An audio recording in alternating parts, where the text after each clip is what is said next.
Here we are again. Here we are again. I'm still alive. I'm alive. And it's got to be here. It's got to be this way. I'm alive. Still alive. I am still alive. I think, therefore I am. That's true. I think I am. Therefore, I think I am. I think I can. And I am. I am, Sam, I am. Dr. Seuss has a few shady connections there. We got a couple of skeletons in the closet in the old Dr. Seuss factory. So is Roald Dahl. He does as well. Both of those guys aren't still alive. I am still alive. And I'm live. Neither of them are live on the internet. I am live on the internet. I am no pictures of a bird. I'm Mr. Tapscott, actually. No, that's only partially true. You're watching No Pictures of a Bird, a podcast by Mr. Tapscott, and I'm Mr. Tapscott. I'm not a picture of a bird.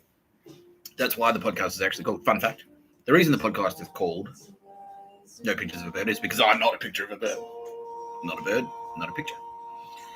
I'm not a picture of a bird. I do, however, have a collared shirt today because it's Monday, where I am, at least. It's more of a professional.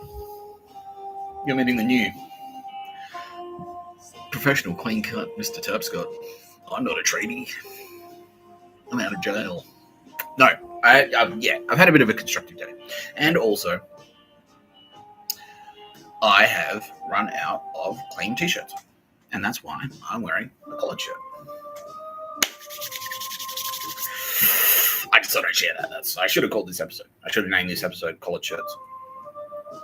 Similar to the track from the Kendrick Lamar, the international rock, pop, and hip-hop star, Kendrick Lamar. He's got a shirt. I'm sure he's got several shirts. I'm asking you nicely, Kendrick. Please wear a shirt. Okay, champion. No, he's got a track called Collard Greens. Or is that someone else? Is that Schoolboy Q? Collard Greens. Anyway, I've got a collared shirt. He's got Collard Greens. Since I've mentioned him, let's start there. Let's check in there. Actually, no, we'll do the introductions first. So, in the booth, as well. Oh, fuck. Oh, my God. Oh, and the sirens have started already. That's why. Oh, that was close. Joining me, as always, is Tara Bennett, represented here by this candle, a.k.a. Mary Mother of God, a.k.a. Mother Nature. She smells fantastic. She always does. Kitty Callahan.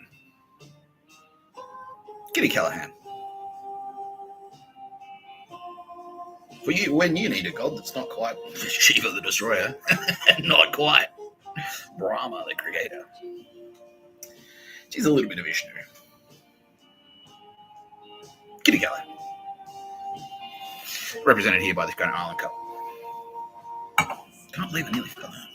She's like, you're that close, Mr. Tipscott. 2 seconds. She says. 2 seconds. Oh, fuck. What's happening in 2 seconds? I can wait 2 seconds, baby. That's how long you last. That's wait. No, I don't. I last usually at least 3 seconds. 2 minutes. Okay, yeah. Oh, we've got a hell of a show. And, oh, fuck. Wow, where is my head at today? What is going on? I went to 2 meetings. I'll talk about that in a minute.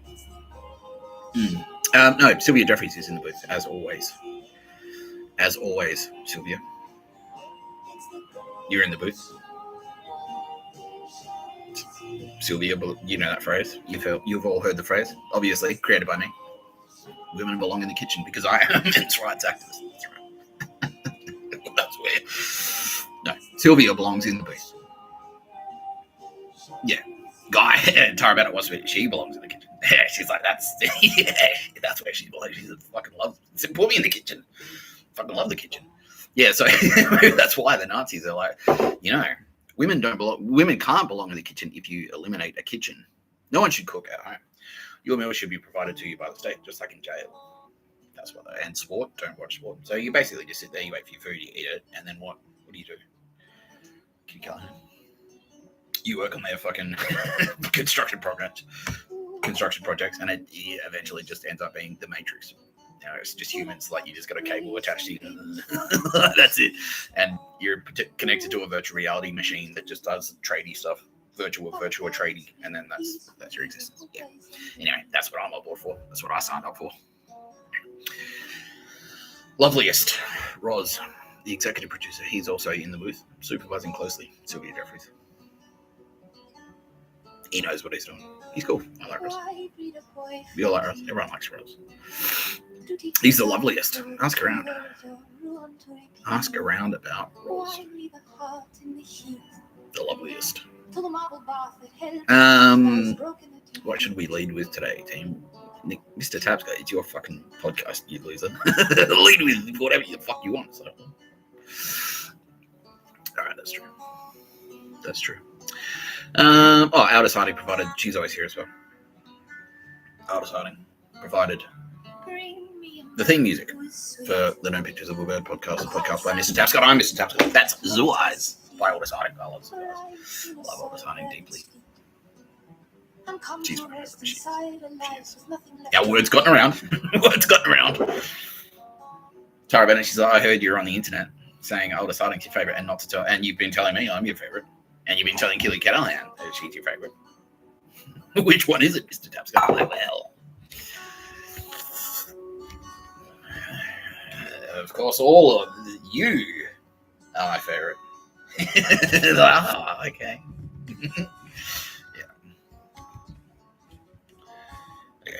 Yeah, alright, cool. Yeah, I'd say I was going to talk about something else. Something about Roz. Why is this so hard all the time? It's a computer setting. It's like, and then I go over here, and then there's your shadow on this side. See? Now shadow again. Maybe it's like the angle of the screen. I don't know. I've tried every different configuration. Who invented this light bullshit? Nah.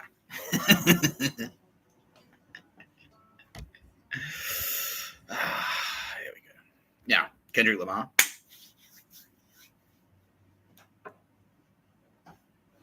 After we had a little bit of a chat the other day to Kendrick Lamar and about Kendrick Lamar and to him. Word is, no, he's cool now. Yeah, sick. Thanks, bro. That was easy. Thanks, Dave. Thanks, Eddie. Legends. Yeah. No, Kendrick is like, oh, yeah, okay. No, fair enough. Yeah, slavery's bad. I get it now. Yeah, and they're like, oh, look at all the, yeah, dude, Google celebrity deaths 2016. I don't know if anyone's fucking done that. I'll do it. I'll do it right now. I will. I'll show you.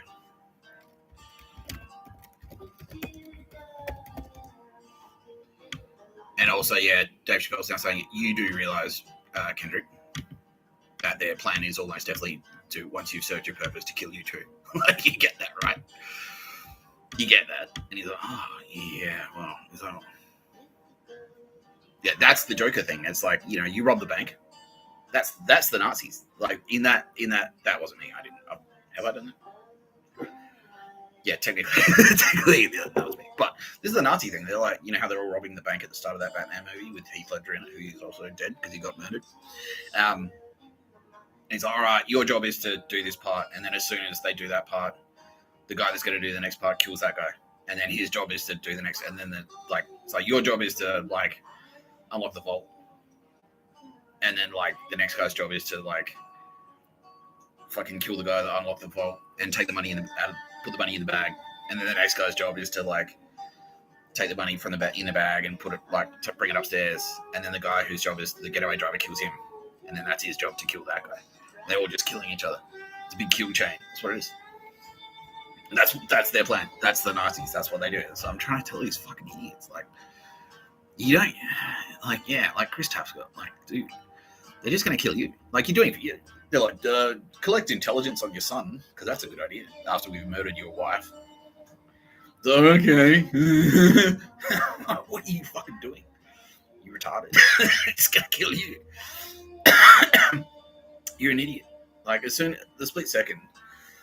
Yeah, and I spelled it out. I spelled it all out on the podcast. It's like, no, they've mapped it out, bro.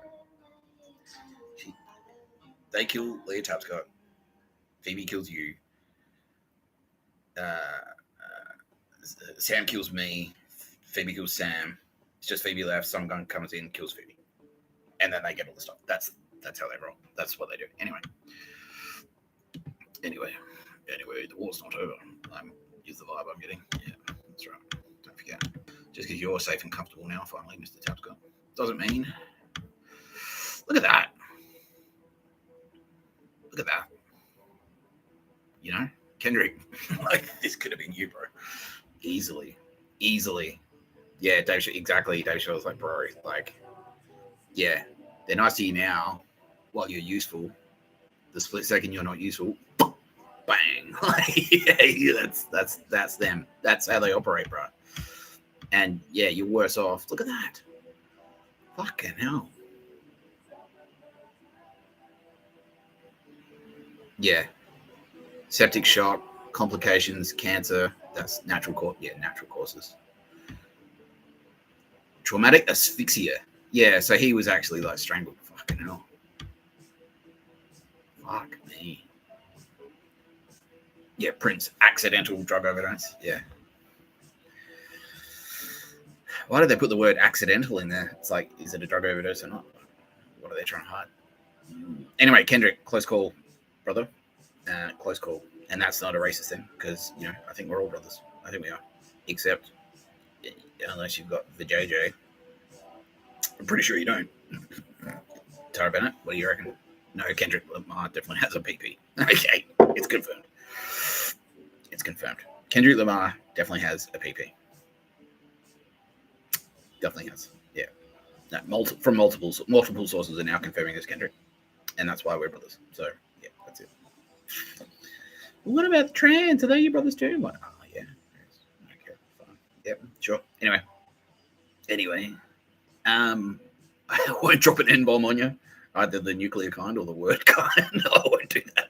He's like, you got an N-pass. I'm like, you got an N-word pass. I'm like, I can't do it. I don't want to do it. I don't want to be that guy.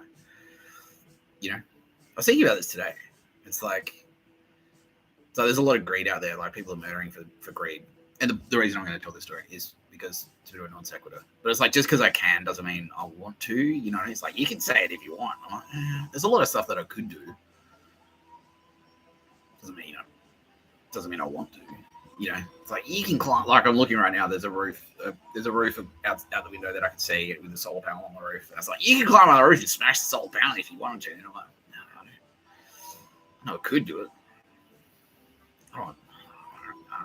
I don't feel comfortable. I don't feel comfortable with the N word. Yeah, I don't. I just no, that's not my thing. But thank you. No, I will call you brother. Yeah, because we're brothers. We are. We all share the same like fucking. Yeah, it's all the same fucking configuration of shit. You know, like Tara Bennett has seen to that, and then I've seen to the rest of them. Kitty Kyle's also in there. You know, yeah, we're all made of the same gear. To quote The Onion and that amazing video, everyone knows how high you are. I don't know if you've ever seen that. Like go to YouTube and go keep watching this. But after you've finished watching No Pictures of a Bird podcast by Mr. Tapscott, I'm Mr. Tapscott. Search for Everyone Knows How High You Are, Onion, on YouTube, and it's fucking hilarious. And anyway, but it's I won't spoil it for you, but like there's a line in it. It's like it's all good, and we're all made of the same stuff stars are.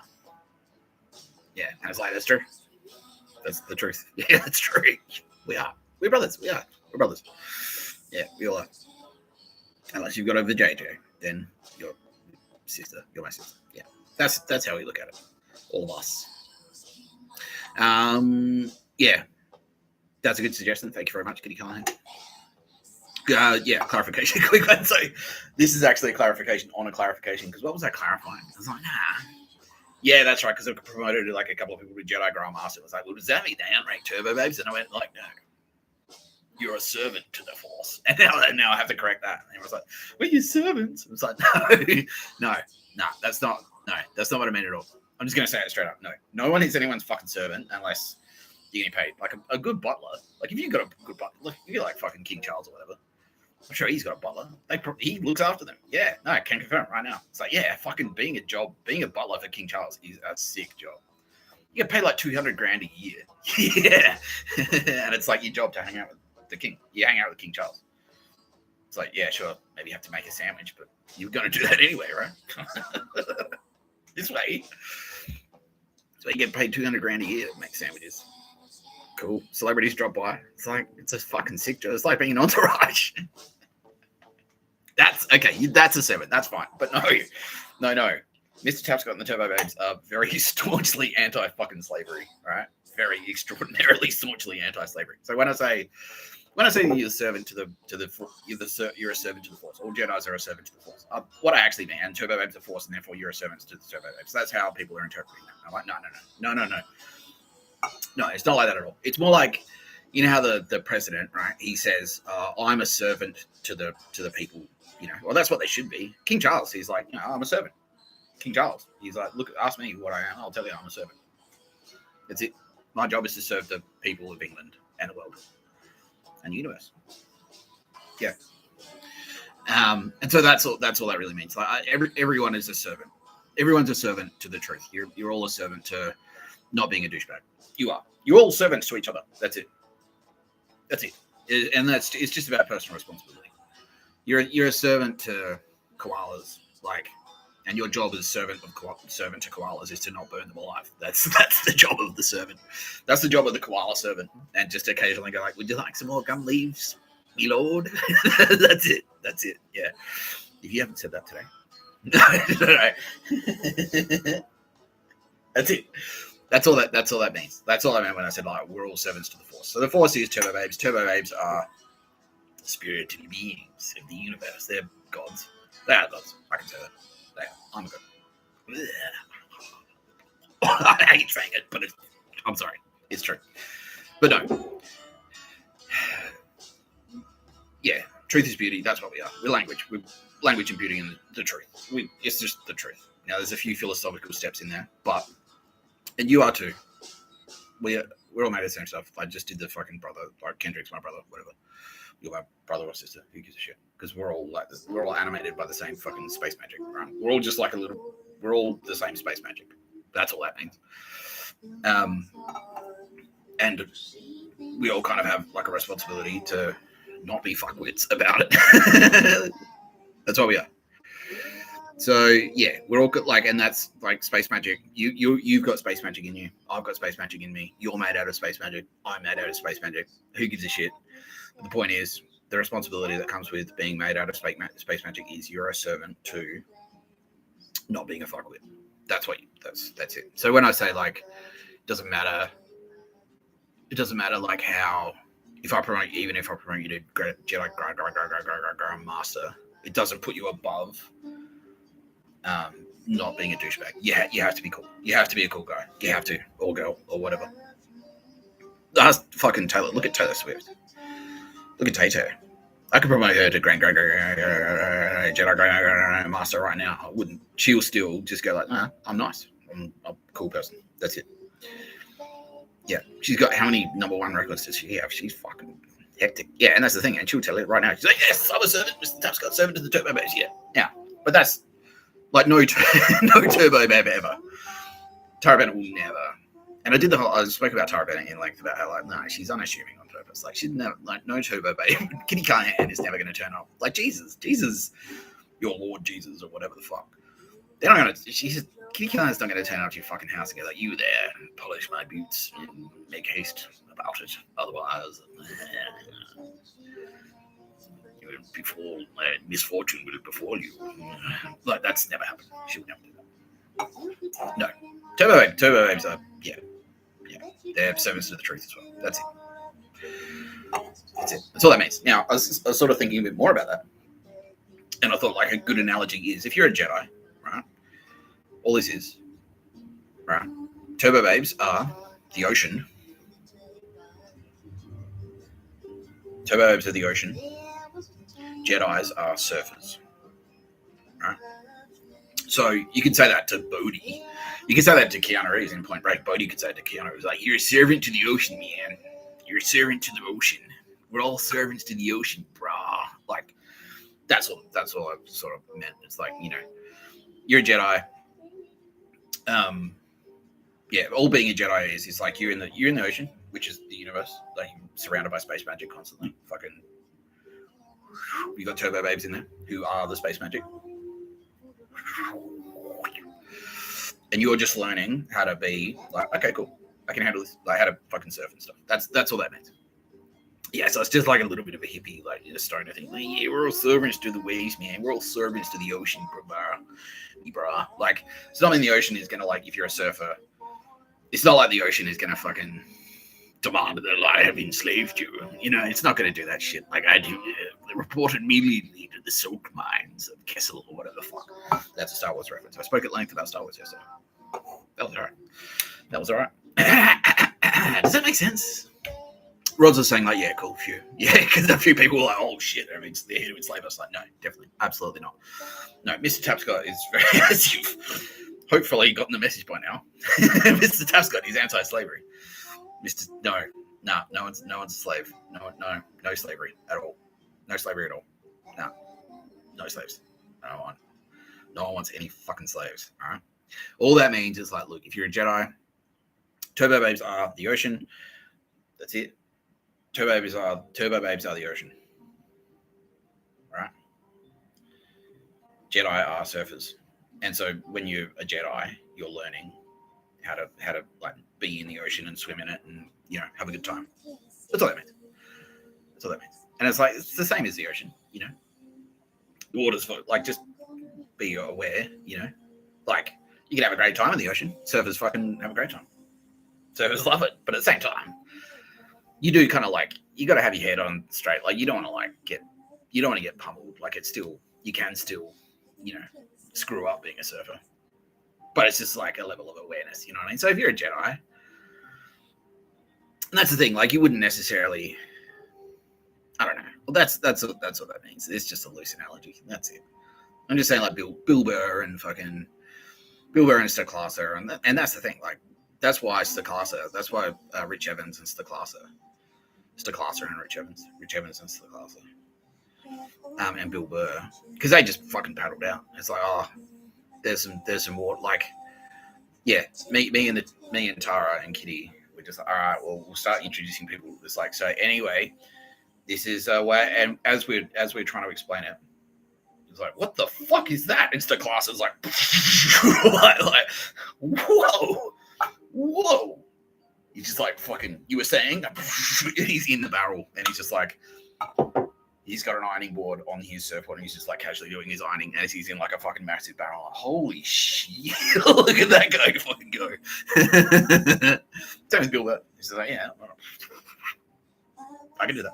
He's like doing handstands and shit in the tube. You know, that's what that is. That's what it is. And so it's no shit. Like, and Bill Burr would never, like a good surfer, Bill Burr would never go like, yeah, I'm awesome at surfing, and like he'd never be the bad guy from Point Break. Like, that would be a waste of time. He's not going to be Anthony Kiedis. And shout out Anthony Kiedis. He's actually a cool guy. Well done, Red Hot Chili Peppers. You guys are cool. All right, there you go. Micro judgment. So don't be like Anthony Kiedis from Point Break. Be like Anthony Kiedis in real life. So be that character. He's like, that would be a waste of time. And he's like, Keanu Reeves gets in a fight. And it's like, yeah, that's not Jedi. No. Cool surfers, like really cool surfers. They're like, cool. You know, and it's like your level of involvement. It's up to you. You don't have to. We're not saying everyone in the world has to fucking paddle. If you don't paddle out, the way me ashore, get in the fucking wedge. Like, definitely not. No, absolutely not. That's what we're saying. Turbo babes of the ocean. Jedis are surfers. And that's it. Jedi is like, being a Jedi is just like, look, just a bit of awareness about how you fucking hang out. You know, that's all. You don't want to be, and you don't want to be caught, like, you know, you don't want to be out of your depths. You don't want to be out there like getting smashed by hectic waves or anything like that. But, you know, that's fine. Does that land? Is that landing, Ross? What do you think? Yeah, Sylvia Jeffries is now saying they're cool. Thank you, Mr. Tabscott. Yeah, because no, Sylvia Jeffries is not going to enslave anyone. No. Anyone who knows any of the turbo, like, and there never would be turbo babes if they were prone to slavery. Never would happen. No, it would never happen. No. Working for Sylvia, like if Sylvia was going to hire you to do a job, that would be fucking awesome. Yeah, I'd love to work for Sylvia. That'd be sick, man. She'd pay you. She'd pay you really well. Yeah. Like anyway, like Nina Trefcorn is like a reputed gallery owner operator.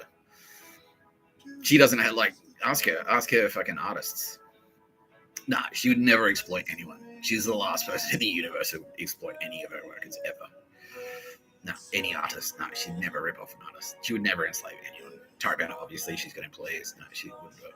Mr. Tapscott wouldn't do it. I've never done that. I had a reputation. I used to be a club promoter. And as a club promoter, I had a reputation for even, no matter how shit the party was, I would always pay the DJs. Always.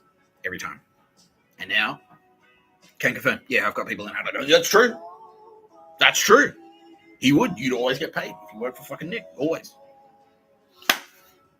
That's what, yeah. That's what I'm saying. No. It's like a concept, man. I'm just saying, like, you know, everyone has like, it's the free will thing. It's like we've all got a responsibility. Like we've given you free will. You can do whatever the fuck you want. But the trade-off is you're responsible for your actions. You've got a responsibility. You're a servant to not being a dickhole. That's it. You're a servant to not being a slaver. That's what everyone's a servant. Everyone's a servant to each other. You have a responsibility to not be a chump, not be an asshole. Yeah, that's it. Just don't enslave anyone. Don't enslave the Jews or anyone. No murder. No pictures of the bird. Pretty straightforward. Yeah, that's it. What have I been up to today? Everyone's like, well, you are a fucking fancy shirt. Yeah, fancy pants. Well, to tell you the truth, I'm not going to show you. But my pants are actually like, I'm just wearing trackies. So I can't, part of my thing is I can't have both a fancy shirt and fancy pants at the same time. I have to pick one or the other. So because of I've got my fancy pants and I wasn't wearing those today. My fancy pants need to go in the laundry. And so Kitty Callahan, Tara Bennett and Kitty Callahan, they were like, well, if you're not going to wear fancy pants, motherfucker, you better wear a fancy fucking shirt. I was like, oh shit, yeah. No, I had to go to today. I had to go fuck around with my housing and meet my parole officer and things like that. Which went well because I'm still here. I'm still in the same place, which is nice. It's good. That's good.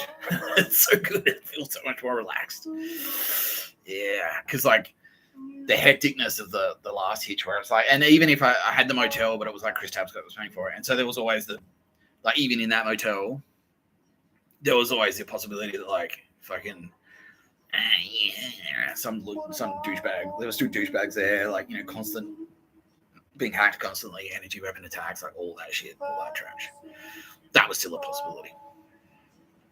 And so this motel is like, oh man, so much nicer, so much calmer. Yeah, and so I could feel like it was a week ago that I got released from prison. And yeah, it's like going like this Mr. Tapscott compared to that Mr. Tapscott. Oh fuck, it's so much. Wow. Yeah, Tara Bennett's now popping up saying, yes, Mr. Tapscott, this is the way she wants it. It's like, no more hectic, Mr. Tapscott, please. Stop, Mr. Tapscott. Be nice to Mr. Tapscott on behalf of Tara Bennett. Oh, yeah, that's it. Thank you, Tara Bennett.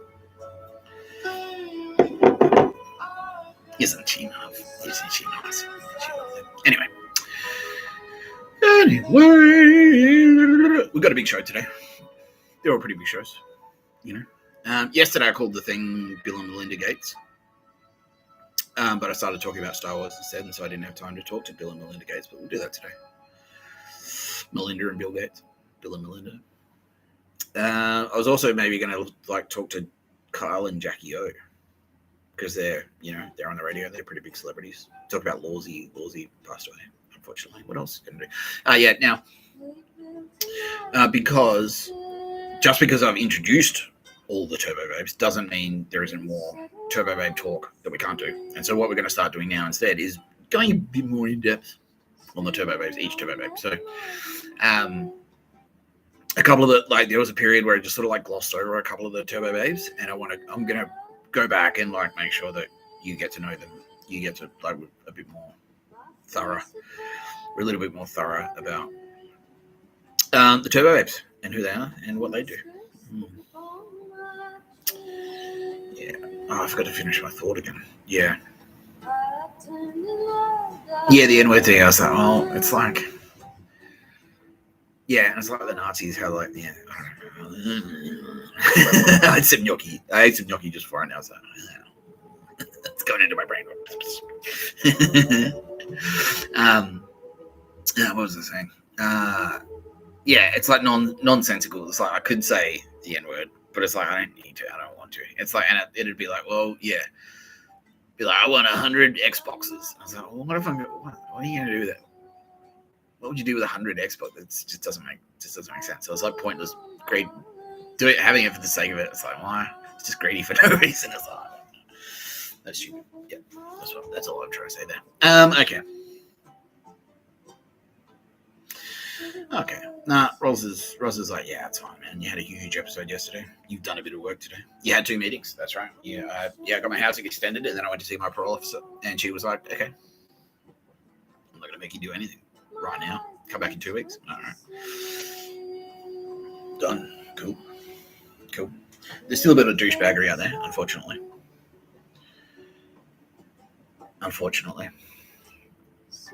Yeah. Annika again with the Annika. And also, yeah, the Nazi thing. Oh, yeah, and like a couple of dog shit attempts to, like, well, you can go back in time. And all they've done, like the Dr. Seuss thing, which I mentioned before, which is like, they're like, well, look at this. We discovered an unpublished Dr. Seuss manuscript, implying that, like, we can go back in time. So, hey, you can't. All you've done is backdate it. It's like, look, we found this Dr. Seuss book. Look, and it's talking about what's happening right now. Oh, hectic. Dr. Seuss had time powers. Like, no, everyone knows. It's like cheap fraud. And they did the same with the Nazis in front of the New South Wales Parliament. And it's like, well, we told you we were going to do it in the past.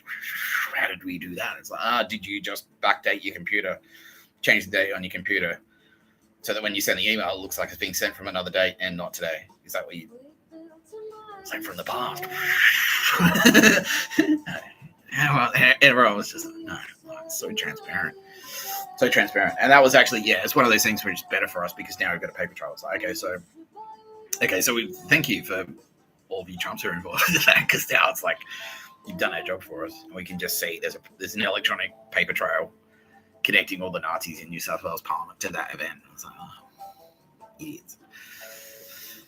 idiots. Yeah, no, that's okay, Ross. No, now Ross is saying, oh, I'm so sorry. They're trying to kill God. Nah, it's not. I'm not offended like that. I'm just like bored and tired. Like, I'm not, like, I don't take it that personally. I'm just, we want you to feel welcome. Like, yeah, but I'm 45. Like, I'm an Aussie. Don't forget that. Like, I'm 45. I'm not new. I'm not a new concept. Like I said this the other day. It's like, I've always been here. Like, I'm just, you're figuring out who I am. Like, that's the difference. Yeah, most of the shit, it's like, you did that. I'm like, I know, I was there. I'm 45. I've lived in Sydney for fucking 10 years. Yeah, I've lived in Sydney for 10 years. I've been on planet Earth, like, as in this body for 45 years. I'm not that new, Yeah, I'm really not that new. Yeah, and so I was like, I'm making you welcome, feel welcome as a new Australian. So, I'm not new. I've been here the whole time. Like, and now the only thing that changed for me is everyone else is finding out about me. And it's like, I've always done roughly the same thing. It's like, talk shit on the internet and walk around and also drink. That's it. Like, and everyone else is shifting. It's the new thing. I'm like, no, I'm not new. I lived in fucking King's Cross since like 2018. Like, I'm not new. I'm not new to Sydney. I'm not new to Australia. I've been in Australia for 45 years. Yeah. And so, no, it's just boring and annoying and tiring. And you idiots. Like, it's just stupid. Like, just, it's just annoying. That's all it is. It's just annoying. It's just again, like, like to quote The Simpsons, Captain Kirk in The Simpsons, like, again with the Klingons, like, again with the Nazis, like, because I know it's like, dude, We know all of you already. We know all the Nazis. Mossad have tagged them all. It's just like a technicality. It's like, you had to throw in one, like, we're on our way, basically. It's like, yeah, when have you got those? They're scheduled in for next week. Okay, cool. And then they're just like, I had to, like, we've already, Mossad and the AFP are on their way to arrest all of you. You just had to waste your own time and my time and everyone's time by doing one last stupid thing before you get arrested. You're getting arrested anyway. It's just like, yeah, it's just annoying because it's like another. Like, get to the news about. Get to the news about something else. Like, get to the news about the fucking disease that we cured, malaria, Bill Gates. Yeah. Get to that bit because that's all you're doing. It's just like it's just a boring. It's like this is boring. Like now I got to watch this story about Nazis for 2 minutes before we get to like Sylvia Jeffries. You know, like Sylvia Jeffries talking about. She's cool. You know, that's it. Like that's just so boring. Yeah, this shit again. Aren't you bored? Like you lost. You've lost. Just give it up. You know, like that's all it is. Yeah, it's like the grand final is over. Like the final siren is like the score is done. It's like grand final, Port Adelaide win or whatever the fuck. Sydney Swans, you know. And then you've got these like, yeah. It's like, no, I'm in the Swannies. Like, we can still win it. And then they're like putting on Swans jumpers and running onto the field. And it's like already Angry Anderson is like cutting laps, like singing the victory song and stuff. And like, you've got the real winners, like fucking Hawthorn or whatever. Like with a couple of, there's a couple of Swans. Oh, we're still kicking yells. It's still on. It's still on. It's like, no, you're just stupid. You're just stupid. It's like the game is finished. The game is over. Like you're just dumb. That's all it is. Like you're just showing everyone how stupid you are. And we already knew that. And even that's boring. It's like, oh wait, Nazis are dumb. Like I know. We know. Idiots. What are you hoping to achieve by this? Especially in New South Wales State Parliament. New South Wales State parliamentarians. We're not corrupt.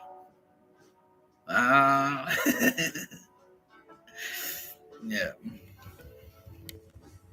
Yeah, you can pretend a bit longer if you want. You're just wasting your energy. That's what you're doing. You're wasting my time and your energy. That's it.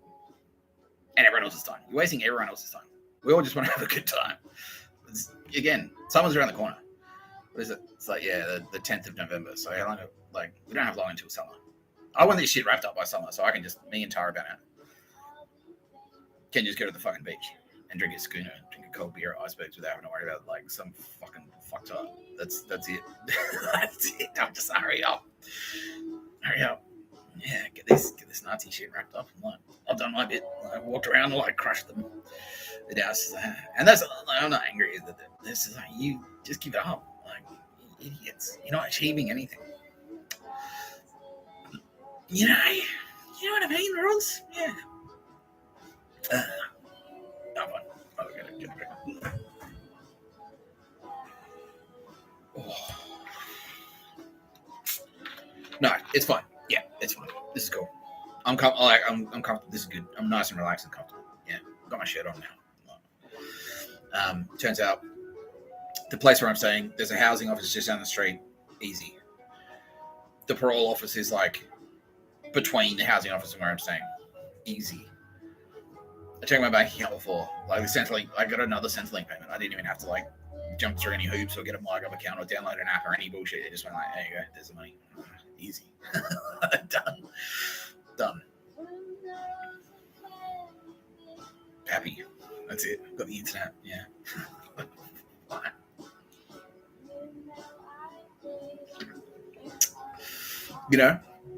You know, yeah. Just a couple more Nazis. I got to turn on the news and everything. Else. Yeah. Speaking of which, there is still a little bit of pummeling to do. Basically, is the headline there. Unfortunately, as much as I'd like to talk about cool space stuff and cool movies and fun things, and Tara Bennett and Kitty Callahan. I want to talk about Kitty Callahan's latest art show. That's what I want to talk about.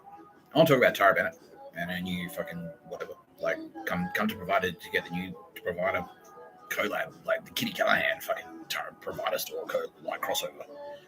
What is it? Like, all right, Kitty Callahan has designed a scent based on Sylvia Jeffries. I'm like, oh, yeah, fucking sick. That's what I want. I want to turn on the news and see that shit. Like, yeah, Taylor Swift, done. Sick. Awesome.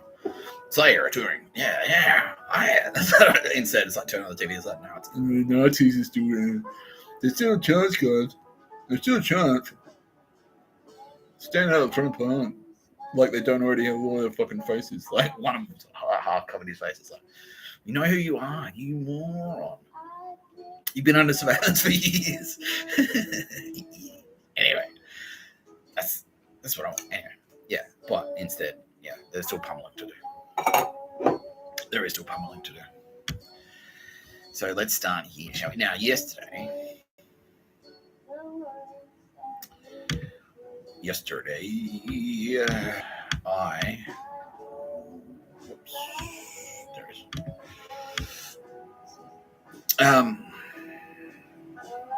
I went to the airport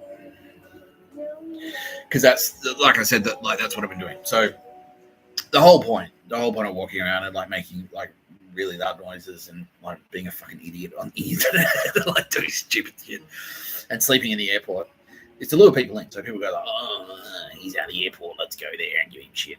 And I was like, all right. Anyway, so I rocked up there yesterday to see who turned up, to see who had turned up, and like I saw this series of ads, and this is one of them.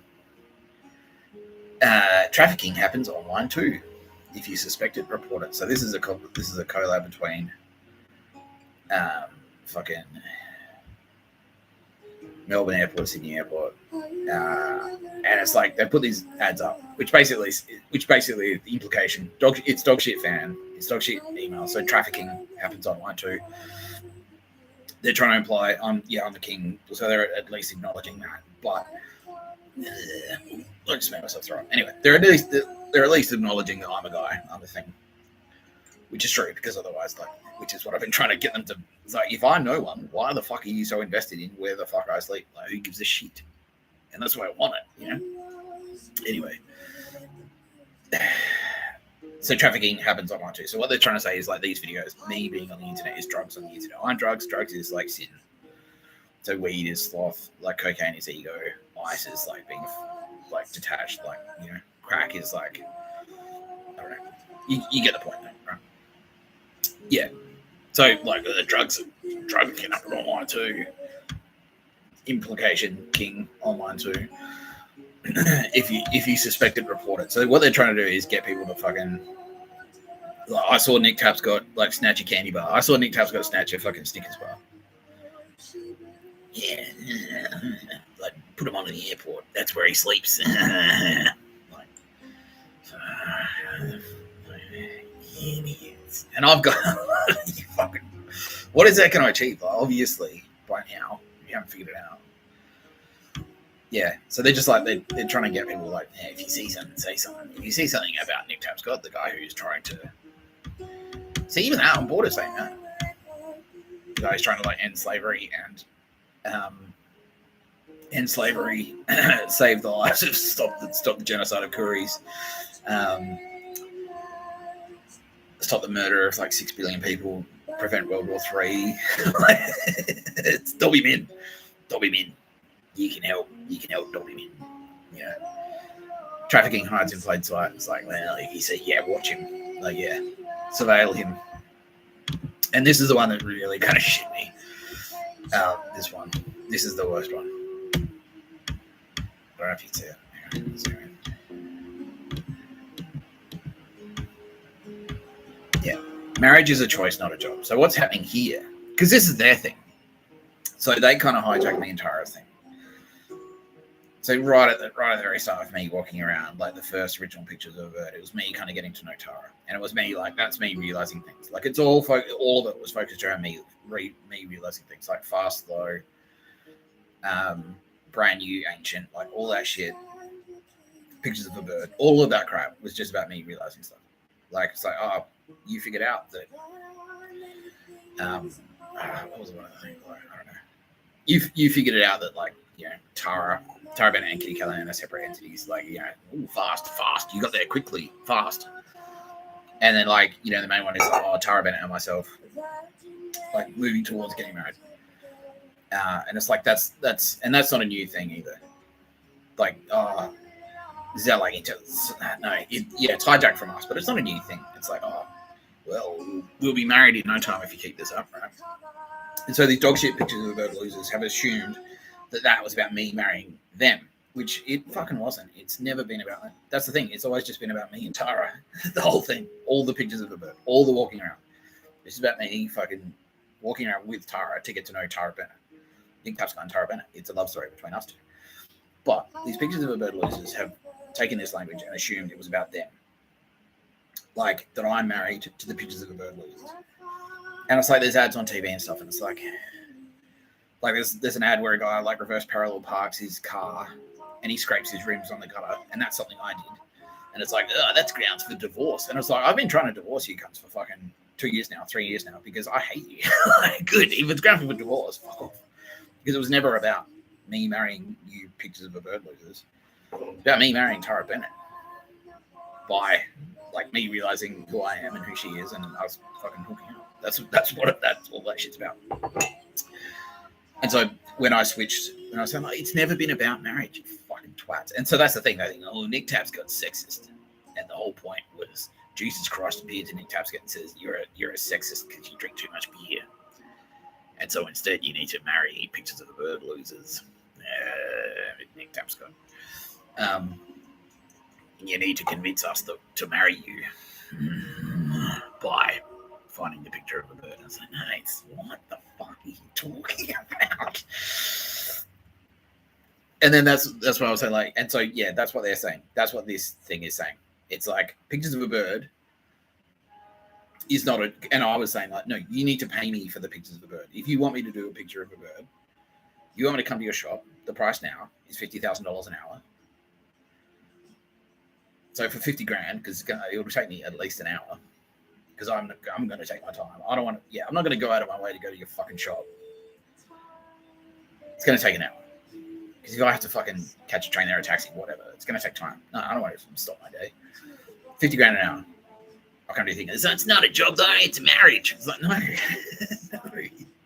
That's what they're saying with this ad. No, marriage is a choice, not a job. We shouldn't have to pay you to do pictures of a bird because you're married to us. I'm not. I've never been married to you. It's never had anything to do with you. Any of you fucking idiots. It's Nick Tapscott and Tara Bennett. That's what all of that shit was about. The pictures of a bird. That's all it was. It was me, Nick Tapscott and Tara Bennett and Kitty Callahan walking around. It's like we're hanging out together. You're getting to know us. That's all it was. We're spending time with each other. Nothing to do with pictures of the bird. Nothing to do with like fucking Undrungada connected goons in the airport.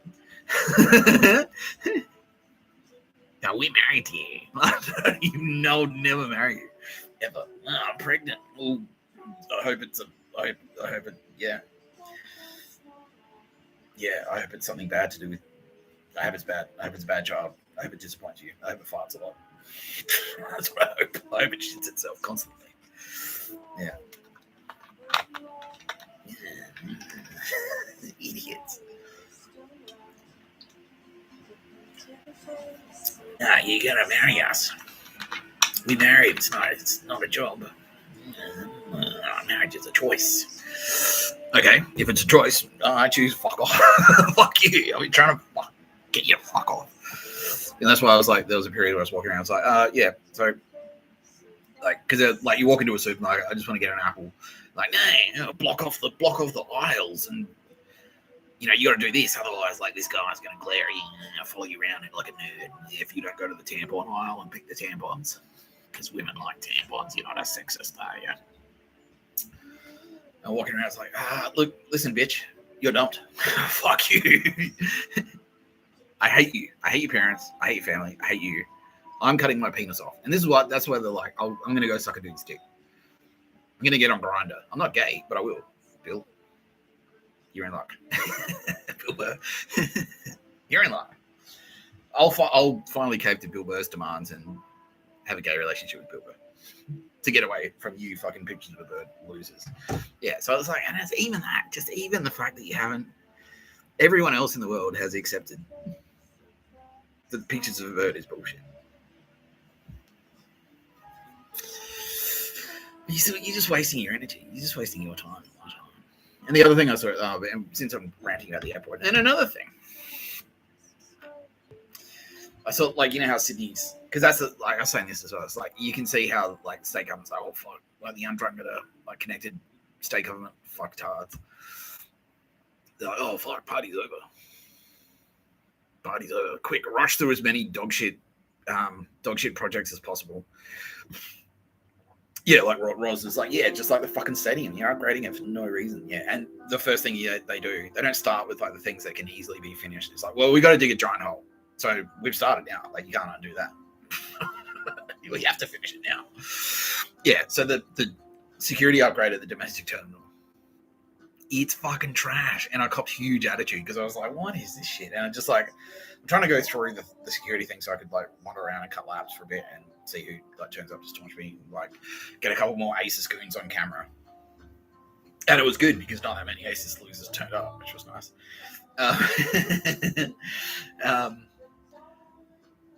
Fucking. So I went through the security thing, and it's like the way they've set it up. Like it used to be like, you know, you kind of put your thing and then you put your tray in, and then I'm in there, and it's going like long ways, right?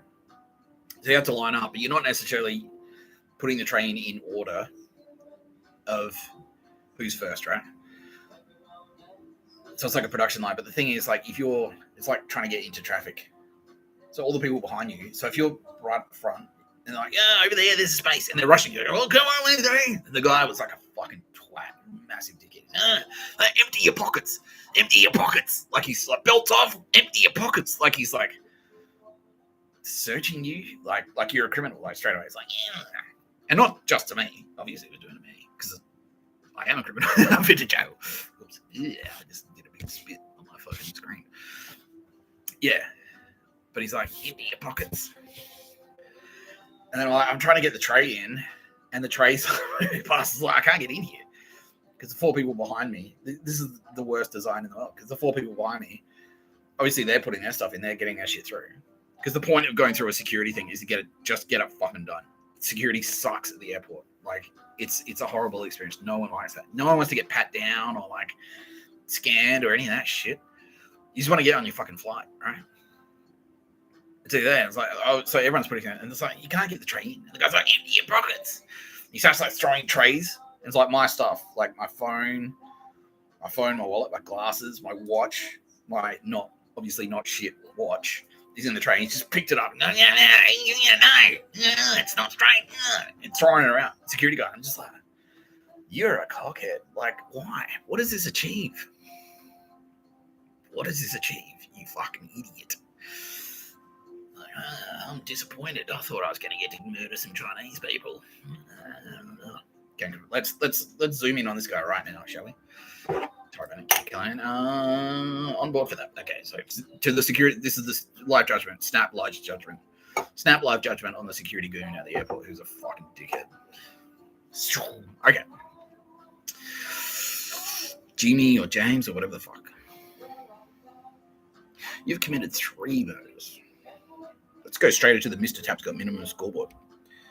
Murders committed by Jimmy or James or whoever the fuck he was. Angry bogan working in airport security who was angry at me for some reason because now I can't murder people anymore. Undrungada connected, not in the Undrungada but connected, has committed 3 murders. Motivated by ultra right-wing nationalism. Were they all Chinese? Yes. All 3 murders Chinese. Okay. All right, good. Well, luckily, as I've explained many times on this podcast, the airport is federal jurisdiction, and therefore the Australian Federal Police have jurisdiction there. So even though you've got connections also to dirty cops, Jimmy or James or whoever the fuck, the angry fucking leprechaun from Sydney Domestic Terminal Airport, who was a massive douche-tard to me the other day, and to everyone. They're working in the worst fucking obvious cash grab upgrade in the universe. Yeah, and the other the old security lines were all closed off. It's like you can still go through those, but nah, they were closed. Go through these ones. Yeah, 3 murders. How many slaves? 2 slaves. How? You know how? You get chumps to do Yard work for you for free. Mate. Okay. Yeah, okay, now the AFP are confirming, yeah, they know you. You're under surveillance. You've been under surveillance for a while. And sit tight, because, yeah, I can see, yeah, and now I can see why you're angry, because you know, oh, I'm fucked. Yeah, that's it. Yeah, and now you're kind of crying, and, well, suck shit, bitch. Like, suck shit. Yeah, no one's going to miss 3 humans. Fucking moron, they've all got families. Just because they're in China, like, yeah. Yeah, oh, okay, MSS are now being filled in, sucked in. Because, yeah, AFP and MSS are now best friends. Yeah, information sharing. Who would have thought? A white person would learn Chinese and a Chinese person might learn English. Oh, that'll be shit. That'll never happen. But yeah, they won't share information ever. Like China, the superpower, the world's second largest economy. Fucking idiot.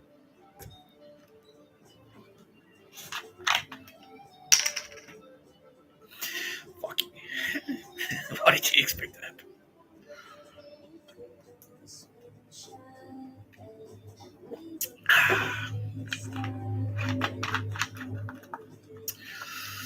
You're watching No Pictures of Murder podcast by Mr. Tapscott. I'm Mr. Tapscott.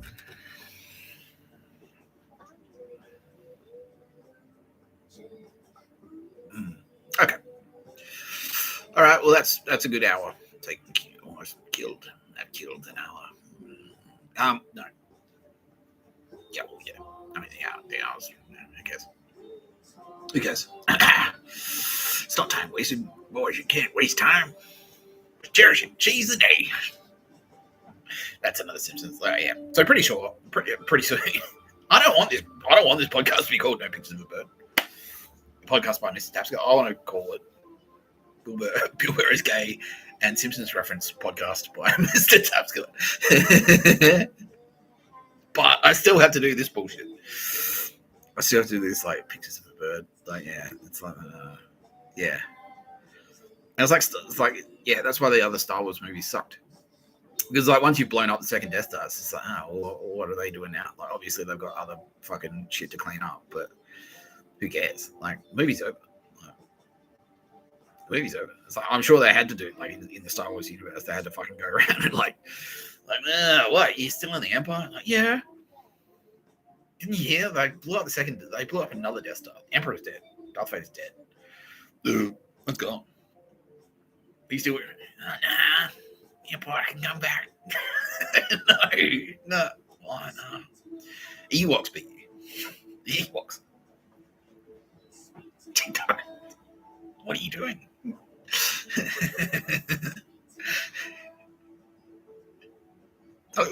It's over.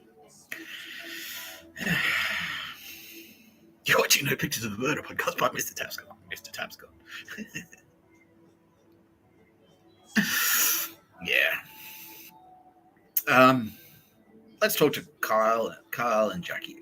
Let's do that. And I'll even give you like a bit of a. Here we go. Let's check it. Actually, let's check it out on Carl.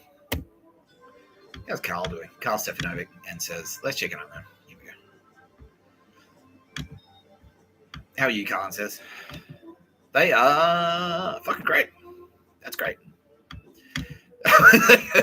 Fucking hell, you're all breathing a sigh of relief. Well, that's what I was talking about the like you're all servants to the Force and the Turbo Babes of the Force, and therefore, yeah, everyone's like, oh shit, like no. Well, Sylvia Jeffries has a bit of feedback for you, Carl, about your boot polishing, and it's not up to snuff, my friend. No. Breathe easy. No, breathe easy. We could have enslaved you. We could have like why would I wait? Why would we wait to now to enslave you? You know what I mean? We could have enslaved you 10 billion millennia ago. You know, why would we wait to this point? It's like, oh yeah, no, this whole time I wanted you to think, lulling you in a false sense of security, and then you're enslaved. No, like why wouldn't why wouldn't you have just started as a slave? You know, like, anyway, yeah, he's like, okay. I said, still, I'm shitting my pants. Like, yeah, I was. Nah, just relax. Nah, everyone, please, chill out. Chill. Just chill. Yeah, it's Mr. Tapscott, honestly. Why do you think I do a relatable comedy podcast, you know? That's not to like it's done the slavery hour. Yeah. And it's like Tara Bennett. Like I explained why Tara Bennett is Tara Bennett. It's to be likable and relatable. She's a pretty blonde lady who makes candles and is nice. Like that's it. That's why, that's it. I'm Mr. Tapscott. You're watching No Pictures About a Podcast by Mr. Tapscott. Dick jokes and beer and, watching the footy with Roz, swimming at Bondi. That's it. That's it. Just don't be a Nazi. Don't enslave the fucking Jews. Or anyone. No murder. No pictures of a bird. Don't get married if you don't want to. Marriage is a choice. Carl Stefanovic says marriage is a choice. Okay. Not a job. It's not a job. It's a choice.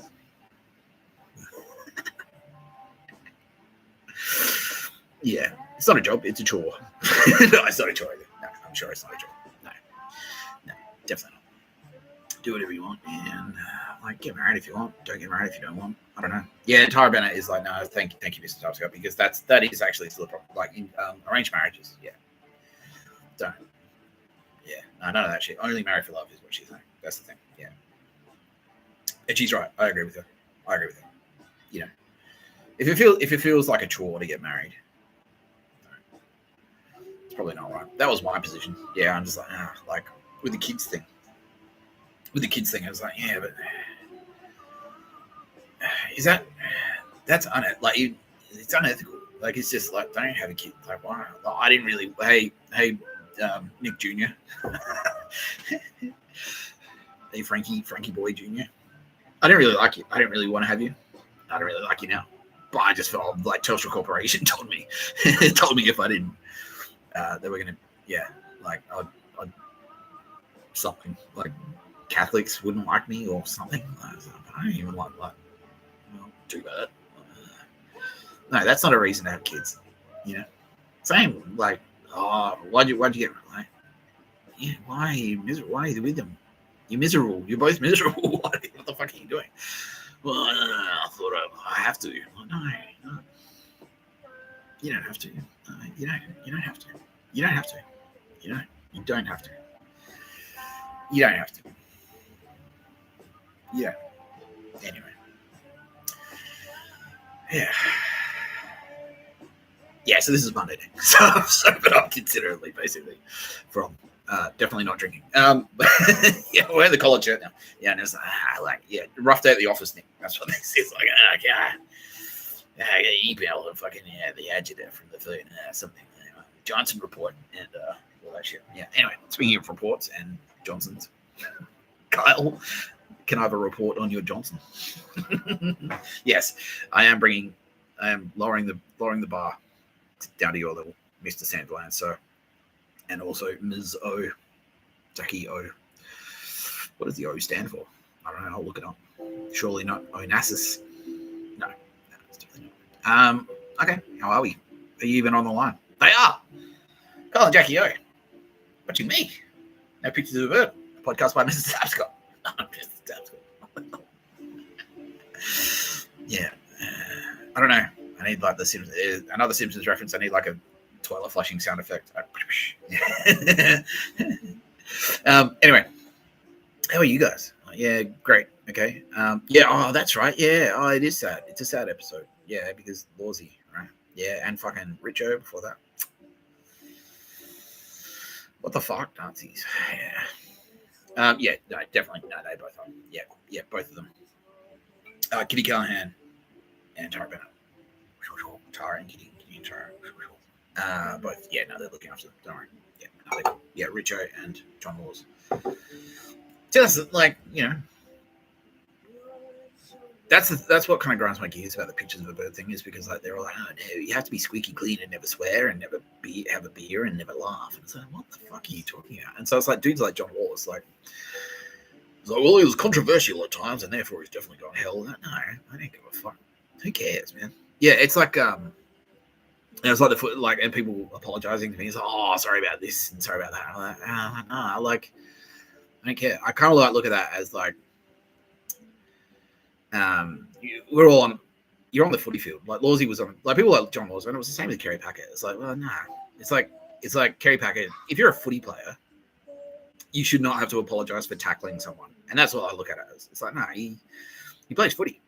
Obviously, there's going to be some physicality there, right? And I sort of like look at John Lawson like, well, he had controversial opinions and many, like he made headlines for making enemies. He had big enemies. Like I was like, oh, good. Like, that's what you want, right? And that's why I'm talking to Colin Jackie. He's like, yeah, no, the controversies around it, dick jokes. And like, don't listen to it. Don't listen. Don't tune in. If you don't like Colin Jackie, just don't tune in. That's it.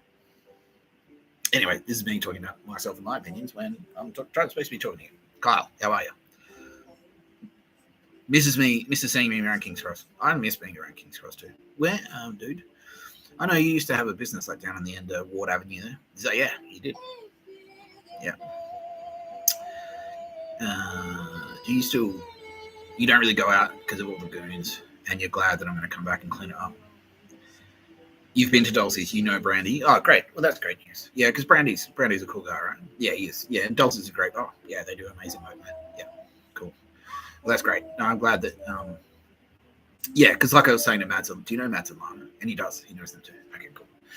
Yeah, like I was saying to Mads and Lana, now's the time. Now that like the douchebag tidal wave is kind of like subsiding a little bit. Now's the time to do the opposite. Before it was like stay inside, and now it's more like, nah, get out there and show them. You're not going to be intimidated. Because we need to counter them. Because they had the numbers for ages where it's like, we'll just, yeah. It was like a saturation strategy where it's like, we'll just put so many douchebags on the street that will just outnumber anyone. And now it's kind of the opposite where it's like, no, we want as many cool people on the street as possible. So if a douchebag comes out, it's like they feel outnumbered. You know what I mean? And it's not about staunching anyone or anything like that. But it's just, and also to send the message like, I'm not intimidated by you cunts. I'm Kyle Sandilands, and if I want to go out and have a nice time and eat a fucking ice cream, if I want to go to Messina, down on Victoria Street, if I want to go get an ice cream and then go for a drink at Dulcie's, I can do that. Fuck you. Yeah. And how are you, Ms. O? Fantastic as well. Knows Tara Bennett, loves Tara Bennett. Oh, yeah. Well, who doesn't? Do you know her personally? No. But yeah, blonde lady, cute blonde lady solidarity. Yeah, exactly. Yeah, exactly. Strongly recommend, Jackie. Provider Candle was getting there. She's like, yeah, telling all her friends. Yeah. Tara Bennett, sales gone through the roof. Like, they have. Okay. All right. Still in stock, though. Yeah. Still in stock. Do you guys know the other Turbo Babes? Do you know, like, Kitty Callahan and Nina Trefcorn? It's like, yeah. You don't know. Do you know any of them personally? I guess maybe Sylvia Jeffries. Do you know Sylvia? Yeah, Sylvia knows you guys. Okay, cool. Then you're friends. Yeah, all right. Good. Fantastic. That's great. Good. Yeah, Sylvia's cool. Yeah, don't tell the others, but she is the best one. She's my favorite one. Yeah, definitely. I haven't been lucky enough to meet Sylvia in person yet, but I know Sylvia very well via Space Magic. Yeah, no, Sylvia's really cool. No, she is. She's awesome. Yeah, that's the one. That's who gets shitty. Because Sylvia Jeffries, that's her whole thing, is nighttime and partying and drinking and music and cool stuff. And so these Nazis are like clamping down on it. Sylvia's like going, oh, fuck, like, don't ban raves. What are you doing? What are you doing? Like you're going to have kids. Like, how are you supposed to meet anyone if you can't go to the party? Like, you can't go to parties. How are you going to meet a wife? Like, yeah. Yeah, that's all Sylvia stuff. Yeah. But yeah, Club 77, yeah, get amongst it. Get amongst it. Yeah. Have you had any run-ins with douche stars? Like, Kyle, like, I imagine that you guys must have like pretty thick skins, right? Because like you're fucking deep in it. Or like you've always been, you're no stranger to controversy. There, that's the line. Thank you, Ross.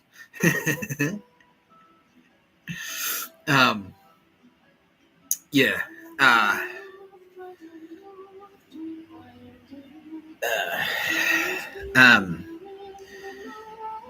Yeah, not beyond the usual. Have you been targeted by like energy weapons and stuff? You have. Yeah. How fucked is it? Like the eating sounds thing, right? Is that, yeah? Oh, fuck that, man. Yeah. Nah, fuck them. Yeah. That's why like I've got like wired earbuds. Like, so I got these. I haven't been using Bluetooth, so I can't get, because it gets hacked. That like Telstra were hacking the Bluetooth and then like using that to get into my phone. So I've got like wired earbuds, and then they're not noise cancelling, but that's why I walk around with like headphones in, so like I can't hear the eating sounds and stuff like that to block them out, and that's effective. But I feel like what we've done, because that's what they use. Like, have you seen all the dog shit? I don't know if you noticed. It's not so noticeable in Sydney, but in Victor Harbour, where I'm from in South Australia, it was really noticeable. Like all these dog shit mobile towers popped up, and they're all really imposing, and they made absolutely zero effort to try and conceal it. Like they used, like back when they started first doing it, like Telstra would at least make an effort. Like they'd kind of like plant a tree next to it, so it sort of like looked like it. At least they were trying to get it to blend in. But they weren't blending in at all. They were just like really fucking imposing, like right in the middle of town, like a real dog shit fucking mobile tower. And then that's what they were using to target people with their energy weapons and their eating sounds and stuff like that, like that Vanna syndrome. It's fucked, yeah. Yeah, is there anything you can do now? Just what I said, like get out there and counter staunch. Get out, and it's like the COVID instructions, like get out there and support your local businesses, but. Yeah, just get out there, man. Go for a walk and Bondi. That's it. Yeah, just go for a walk at Bondi. And just by virtue of being on the street and not being a douchebag, you're helping.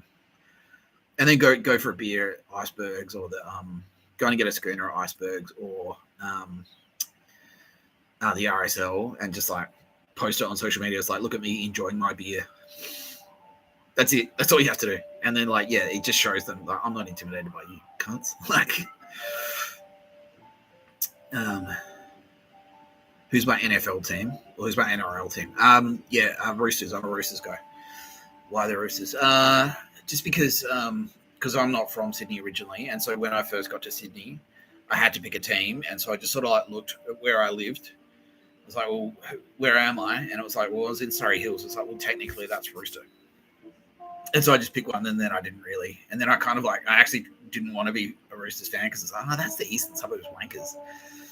But the more I thought about it, it's like, yeah, but like I live in Potts Point. I hang out at Bondi.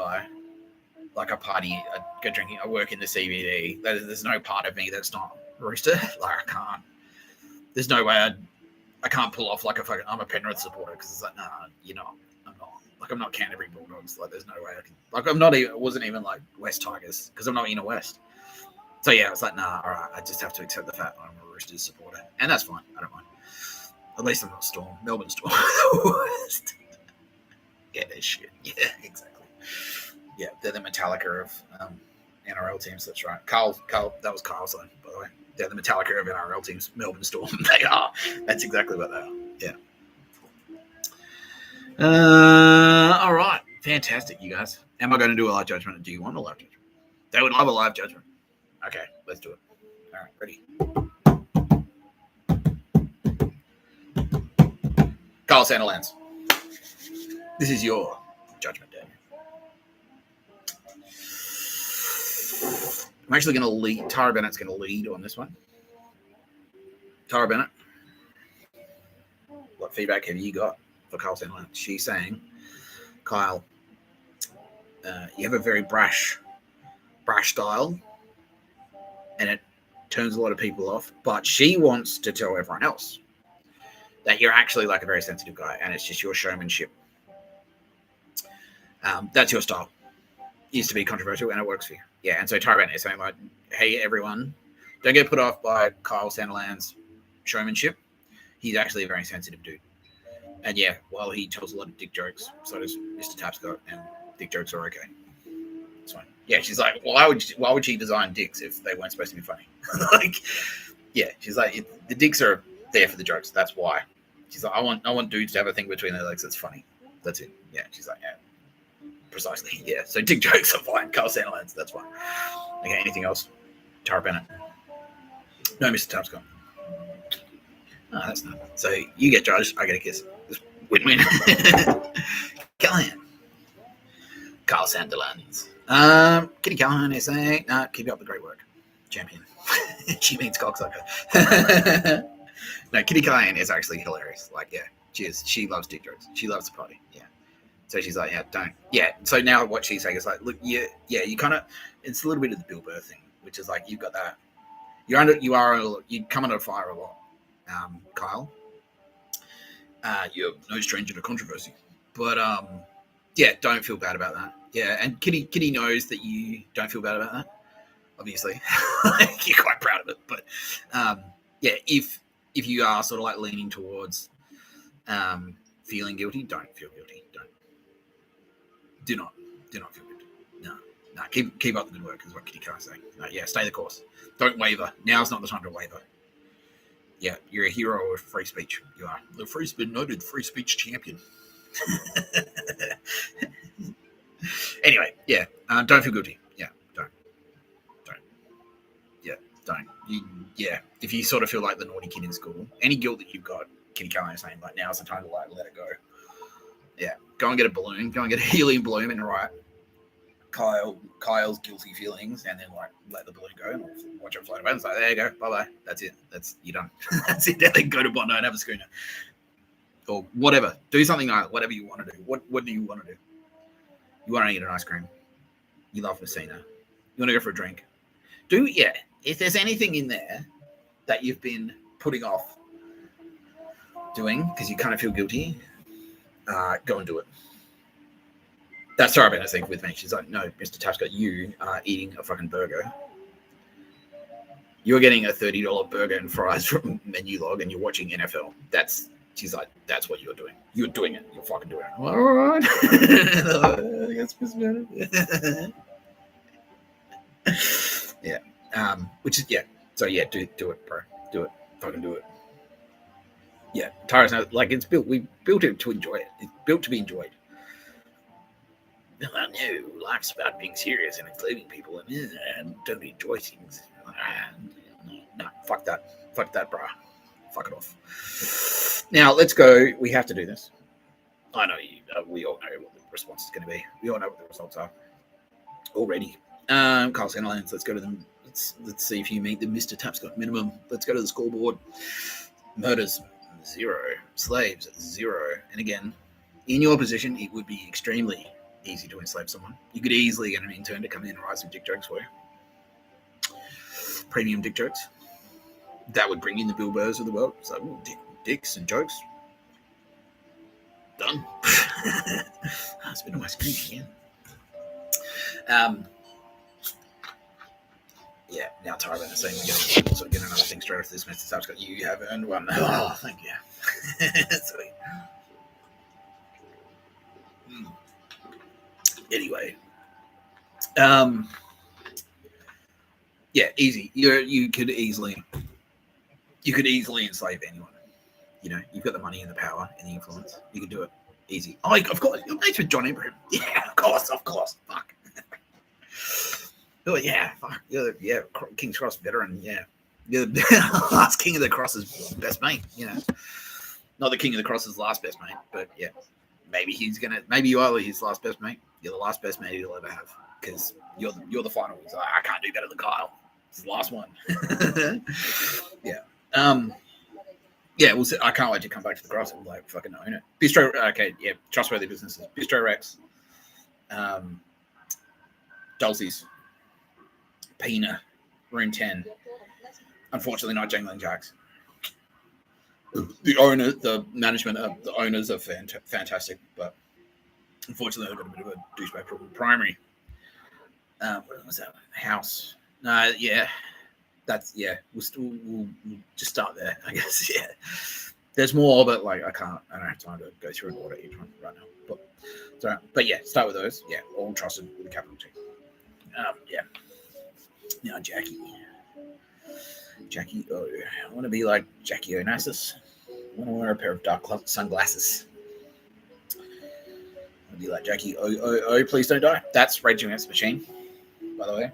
For music aficionados out there, now you know what I was just saying. That's what I was quoting. I know things. I know lines from songs. Did you know that? Did you know I know who Rage Against the Machine are? Of course you do. You're on the radio. Jackie O. How are you? Oh, okay, I can do it. Yeah. Aren't you going to do the thing? Yeah, this is your...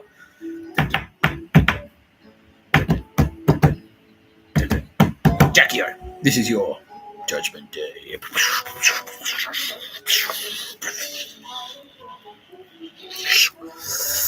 Jackie O.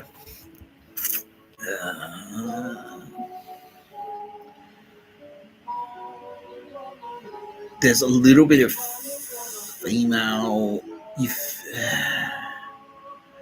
got a little bit of a female rivalry thing in there. Like you kind of like you're the target of jealous rivals. Like you're the target of bitchiness, basically. And I can see that you're almost like, no, that you would never hear that from me, no. So I can say, he's gonna say I'm a blonde bitch and I need to stop being so stuck up, because that's what you hear. Like so and of course, exactly. She's a stuck up bitch. Like no, absolutely not. And I'm telling you right now, fuck that. Like no, anyone that says that to you, fuck that. Yeah, Tara Bennett is like, she gets that. She's a stuck up bitch. I've talked about it on the pod. Yeah. It's like, why? Because I'm pretty and blonde and I do the work. Fuck that. That's the worst. That's the shit. Oh, that grinds my gears. You don't hold people back. Fuck. Don't hold the cool people back. Push them up. Like, you're cool. You're pretty. You're nice and cool. Just support you. That's the holding. She's a bitch. That's the opposite. No, fuck that off. Yeah. So you might be holding on to a little of that, like you're blaming yourself a little bit for that, and we're here to tell you, especially Kitty Callahan is now telling you. It's like what Kyle has got. He's like, well, the bad guy, but fuck you. And it's like, well, no, we know you're not the bad guy, bro. Don't worry about it. But yeah, same. Kitty Callahan is now saying that, that's it. No. Like, you're cool. You're cool. No, you're cool. You're allowed to be rich. You do good. You earn the money. You're not ripping anyone off.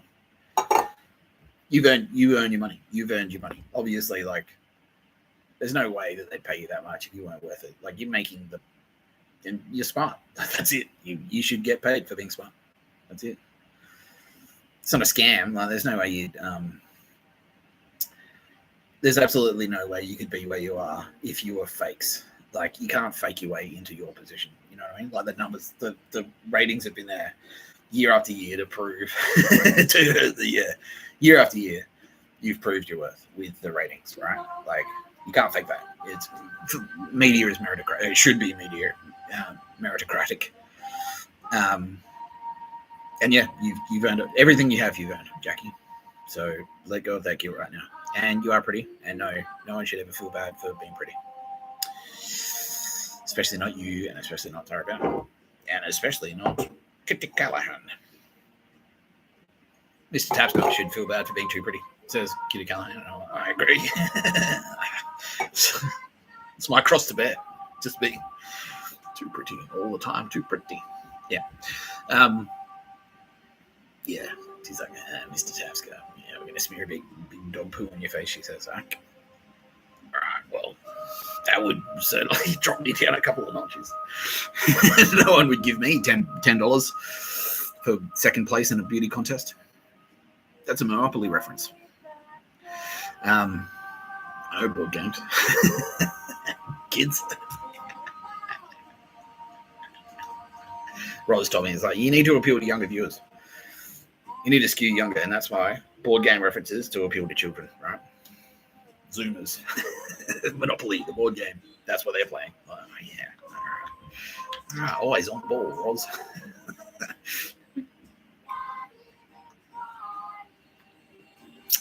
Yeah. Jackie O. No, let's we have to do this. Let's go to the scoreboard. Mr. Tapscott minimum. 0 murders. 0 slaves. Again, always very easy to enslave someone in your position. Easy. And not feel bad about it. Saying, whatever. It's a favor. I'm doing them a favor by letting them work for me for free. Nah. Fuck that. The only exception is Karl Stefanovic. You're gonna I'm declaring an amnesty right now for anyone who wishes to enslave Karl Stefanovic for being gay. Bill there, if you're looking for a gay slave, Karl Stefanovic. That's the exception. The one person in the universe you're allowed to enslave is Carl. Okay. Carl's loving his Sylvia, get in it. That's it, Carl. Stefan Eric, Carl Sandilands. People get you guys confused all the time? Yeah. You should go, Kyle. You should go to a bar and go, yeah. Put it on my tab. It's Carl Stefanovic. Like, all right, Mr. Stefanovic, sir. No problems. I do that with Steven Seagal. Yeah, I go to Hollywood and I go to bars over there. It's like, yeah, just put it on my tab. Steven Seagal. So whatever you say, Mr. Seagal, sir. I wouldn't want to get a ketoed. Yeah. Okay. Well, thanks for dropping by. Yeah. Roz is like, yeah, lower energy today, Mr. Tapscott. Maybe that's what we need, you know? Yeah, I don't know what happened, man. Like, I was like, I woke up and then I did like one thing and then it was like 4 o'clock in the afternoon. I'm like, what? And now like 6:15. Holy shit. Yeah. Anyway. Yeah. Thank you for allowing me to use your intellectual property and recognizable brand names and image, Kyle and Jackie O, on the internet. What's next? Okay, so we talked about dog shit. We've met some celebrities. Should we? What do you think, Turbo Babes? Do you want me to talk about you now? They are saying, yes, fucking please, Mr. Tapscott, you legend. Go for it. Wait, who is that? Warpath.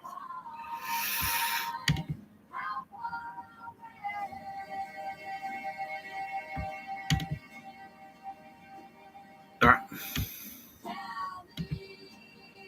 Okay.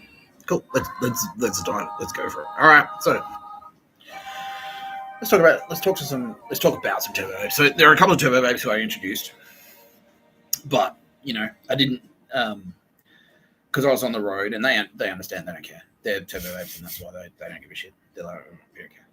But I was sort of on the go and I was at an establishment when I introduced them, but Thor and Loki, aka Annabelle Banner and Julia.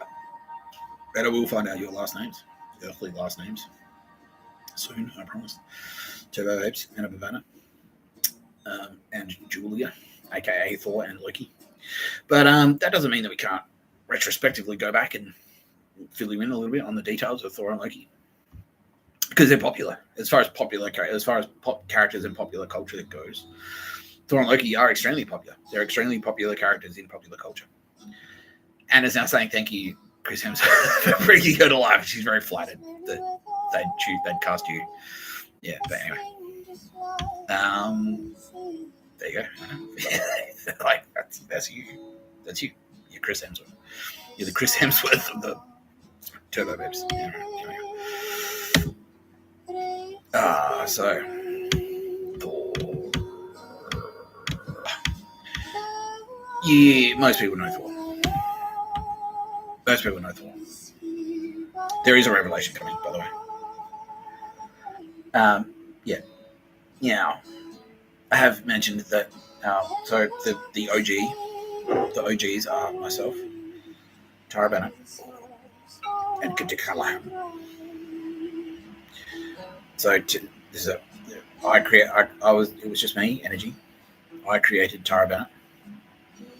That was just me and her, and she's matter. So it's matter and energy, and then together we created Kitty Callahan. Now it's the three of us. And then we're like, let's populate the universe. Let's get some more mini, like not because you piss weak or whatever, but fuck, dig up. Just trying to say, like, yeah, we wanted more of us. You're more of us. That's what that is. It's like we should do like if three is cool, but how about like 8 billion? That sounds good. Sounds fucking good. Yeah. It's like, yeah, exactly. It's a numbers game. It's a numbers game. All right. We'll do a shit ton. We've done 3. Let's do a shit ton. All right, cool. And then out of those numbers, Some of them have, like, you know, stood out for certain reasons, and you know, not that necessarily being a turbo babe is better, but it's more like a shift. Yeah, you've moved sideways. Anyway, Buddha is one of them. So Kitty Callahan's best friend. Sylvia Jeffries, Tara Bennett's best friend. So Isabella Manfredi, that's Kitty Callahan's best friend. So Kitty Callahan was down here, hung out with. It's like, who's that cool guy? Let's go hang out with him. And she hung out with him so much. She's like, I don't want to just hang out with him on Earth. I want to hang out with him all the time in the spirit world. That's my best friend, Mr. Tapscott. And I'm like, all right, you can bring your best friend. So we did that. Turned out that's Buddha, right? Kitty Callahan's best friend. So that's where Buddha came from. Siddhartha was walking around. Kitty Callahan was like, who's that cool guy? Let's go hang out. So Mr. Tapscott, can my cool friend come over? I'm like, sure. You can come over to the spirit realm. That's fine. Yeah. That's it. Tara Bennett did the same thing with Sylvia Jeffries. Who's that cool chick hanging out down there in Russia? She's cool. That's cool. She's a cool chick. Mr. Tapscott, can I please bring my cool friend Sylvia over for a visit? Yeah, no worries. No drama. Done. She's my cool, very cool friends. Now, don't forget, these processes took an extraordinarily long time. Kitty Callahan, it took 10,000 universes before Kitty Callahan said, like, Mr. Tapscott, I want to bring Siddhartha in, up to hang out with us all the time. All right, cool. Tara Bennett said it took about a long time. Yeah. An extraordinarily long time. Like a million universes before Sylvia Jeffries stepped across to Turbo Babe. Really fucking long time, basically. But yeah, so it takes a long time. Yeah, it's not realistic. Like we just none of us want people to get hung up on being a Turbo Babe. Like being a Turbo Babe you're not better. You're just different. It's not better. You're not better than anyone. It's just it's just different. It's just a different lifestyle. It's like the difference between being from fucking. It's the difference between being from New Zealand or Australia. Like, who gives a shit? Like, basically, who cares? It's like, do you want to move to Australia? It's like, is it worth? I don't know. Is it worth for you? Yeah. That's all it is. It's like Kitty Callahan going like, Isabella, you live in Auckland, New Zealand. You should move to Sydney. That's it. That's all it is.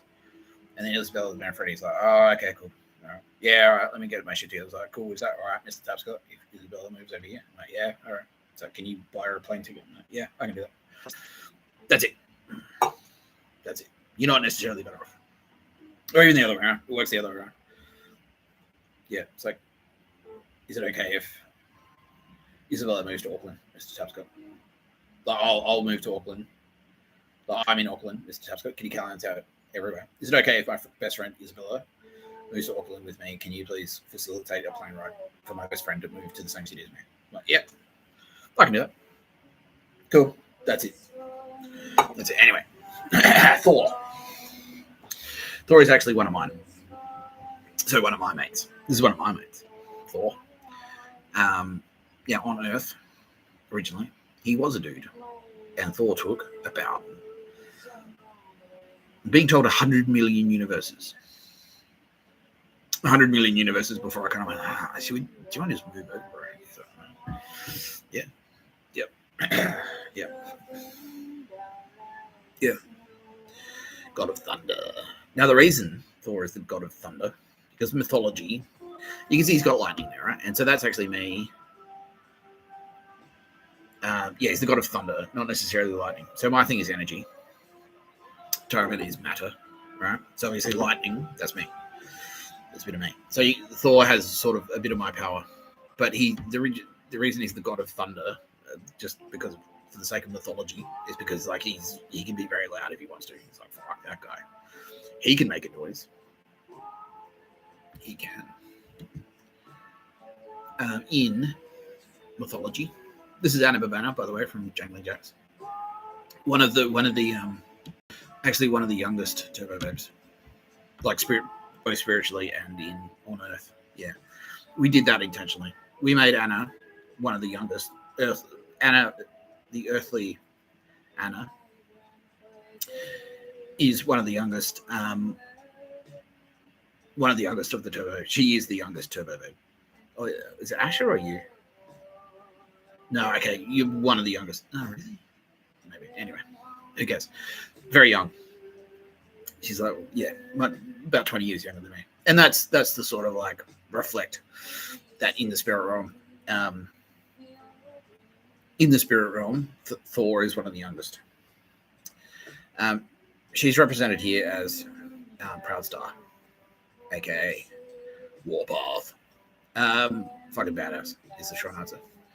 Powers and abilities. Let's have a look.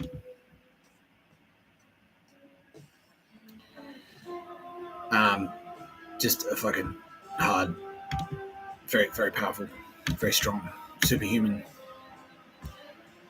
Yeah. Superhuman strength.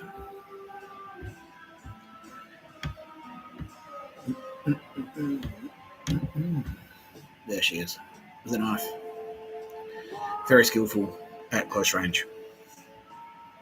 So nice, like the sword, that's sort of like legally. The knife is like more like you use this inside, so it's like, yeah, the dagger. It's like, you know, she very, very cunning intelligence operative. That's what that means.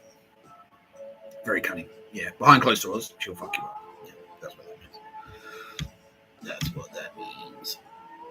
Now,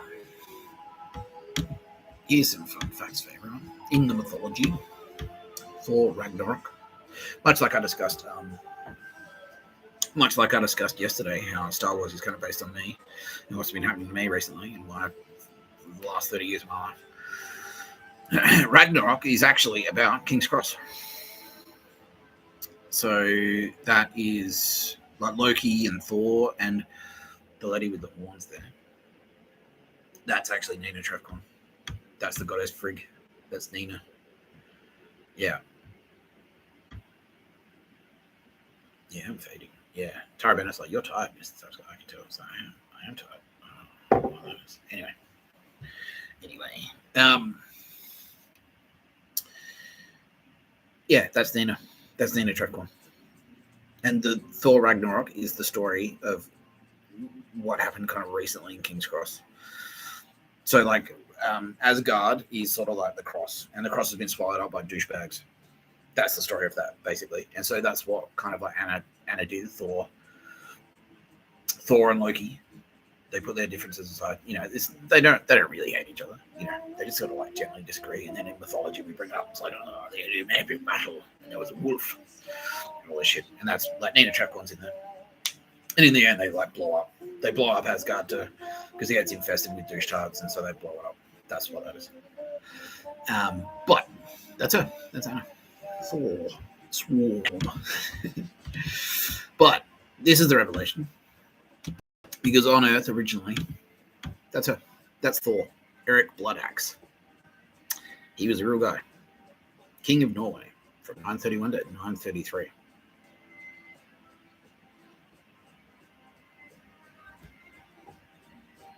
Now, which way did it go? Anna Burnett, Thor.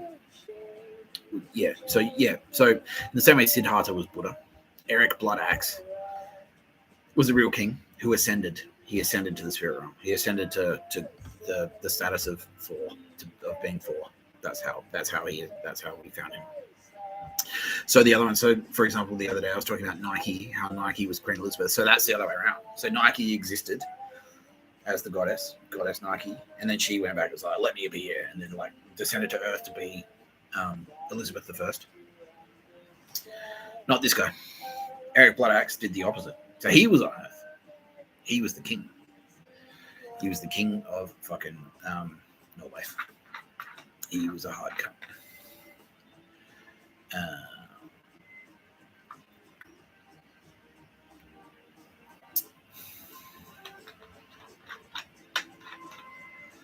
Yeah, so he's in the sagas and stuff.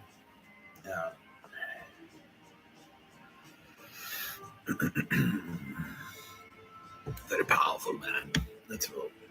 You got to put a joke in there. It's not just the accent. All right.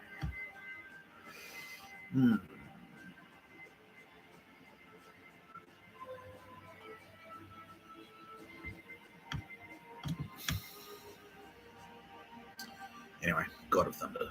Yeah, so that's Eric. So I spotted him. That was me. Like, this guy's a fucking badass.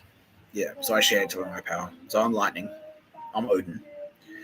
And then I went down and I descended because I saw these guys. Mr. Tab's got descended, but I saw these guys. I saw Eric. And they existed in real life. They weren't brothers together. They didn't. They're both from Norway, but they didn't exist at the same time in the same place. Thor and Loki. But I saw them both fucking kicking ass, basically.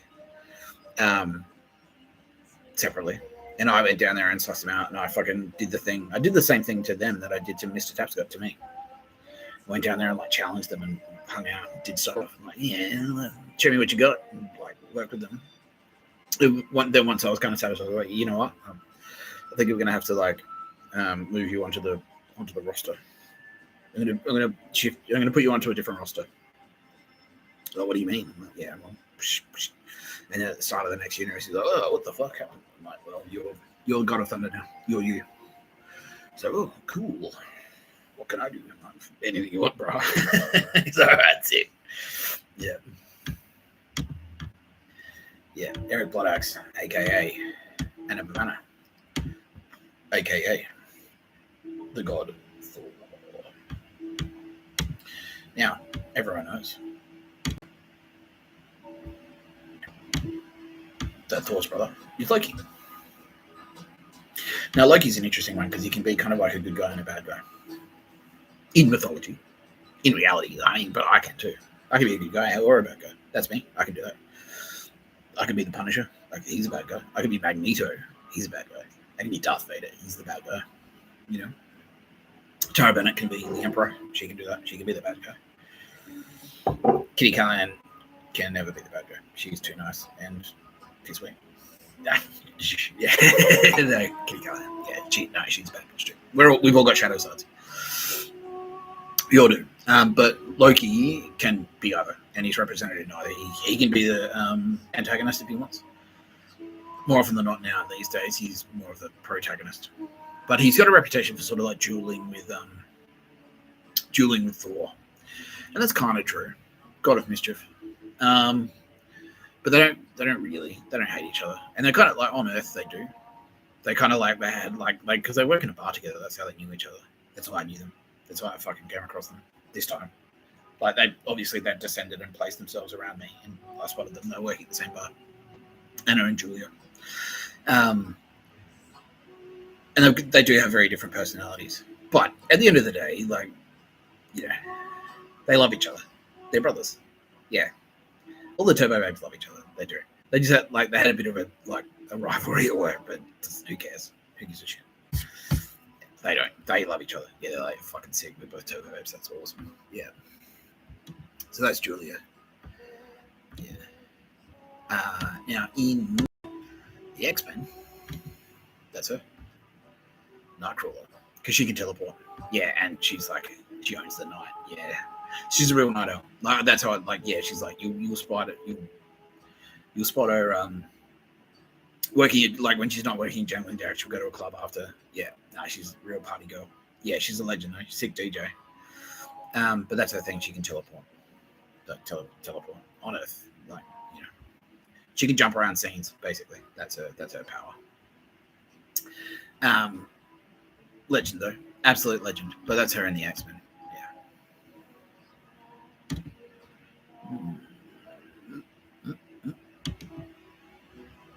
This is her originally.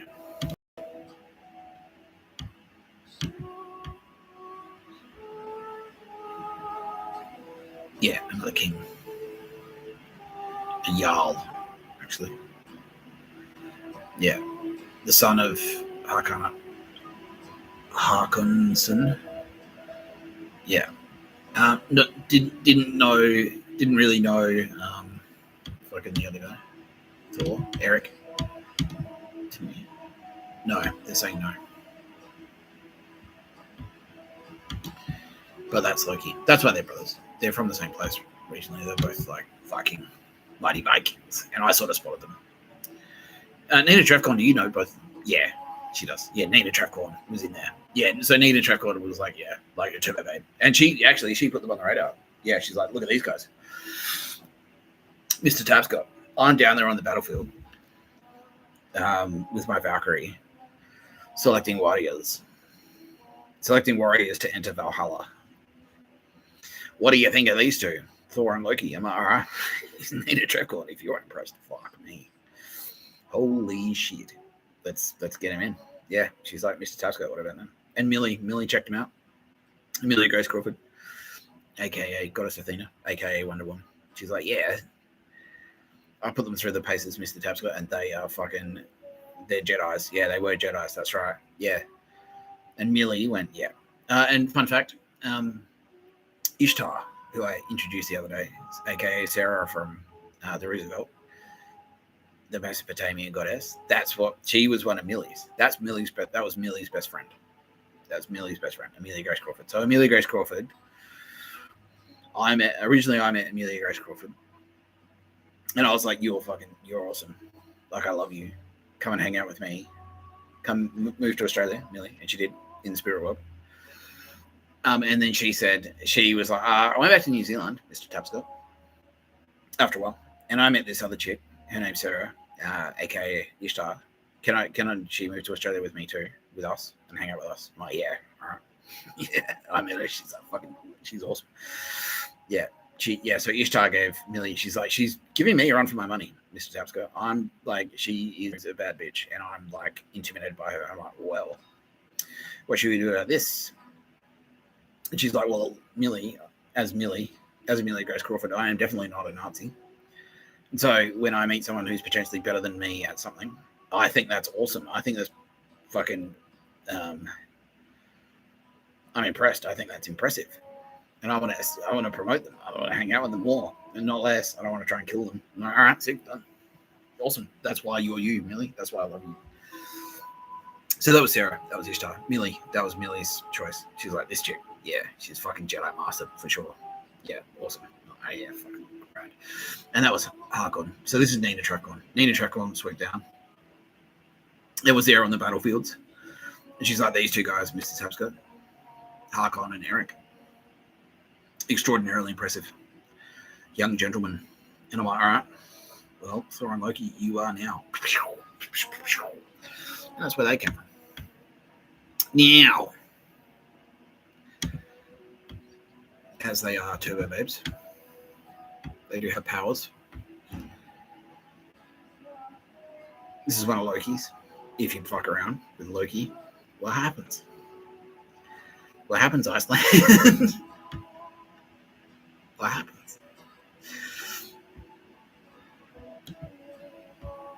Yeah. Again, Loki is now saying, like, please, Mr. Tapscott, put me up on Wikipedia because there's some very interesting insights about my character. Loki.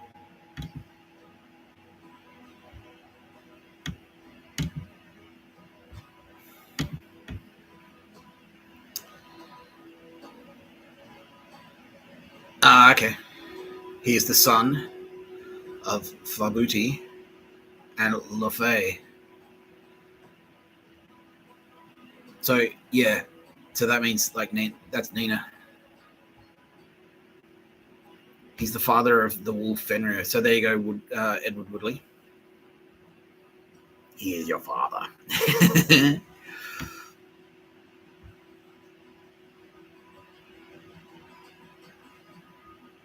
Is that Nina there?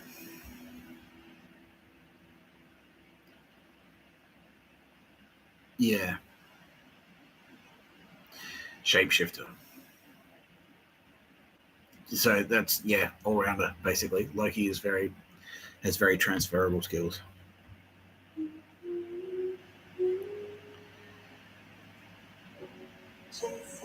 I think there's more. There's more to be revealed. Is there, Loki? Yes. Okay. What am I missing? What am I missing?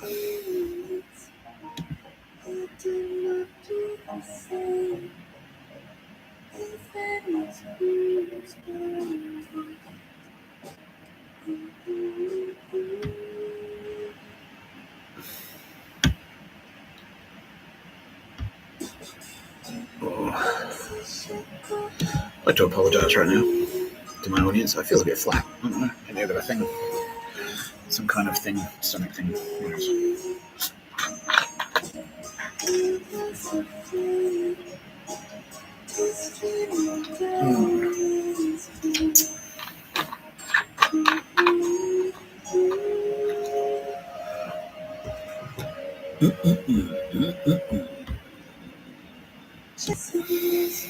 Anyway, Thor and Loki.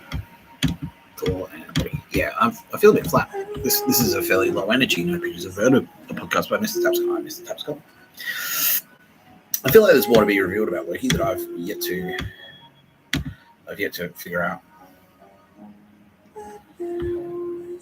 Okay, so Loki is saying that he's my son. And Nina? Yeah, correct. So Nina and myself, Nina and Mr. Tapscott discovered Loki together. Correct. Yeah, okay. And is there more? No, that's it. So yeah. So Nina and Mr. Tapscott worked together. We were working together. But we discovered Loki together. Yeah. And then Loki discovered Edward Woodley. And Loki introduced Edward Woodley to Nina. Is that what happened? Yes, okay, bang. That's it. That's it. Fucking sick, Loki. There you go, Edward. Loki got you laid.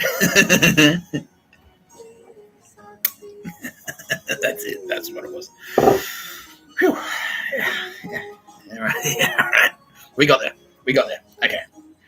We got there. Loki, thank you. You fucking legend. Julia, you Turbo Babe legend. So in the spirit world. Yeah, in the spirit realm. Yeah, Loki.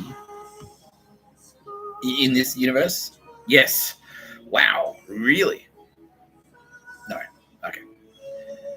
No. So not in the spirit realm. No, not on Earth, but in the spirit realm. Yeah. Okay. That's cool. That is really cool. So me and Tara Burner. No, me and Nina. Correct. Okay, so me and Nina Trefcorn. Okay, Goddess Frigg. Discovered Loki. Correct.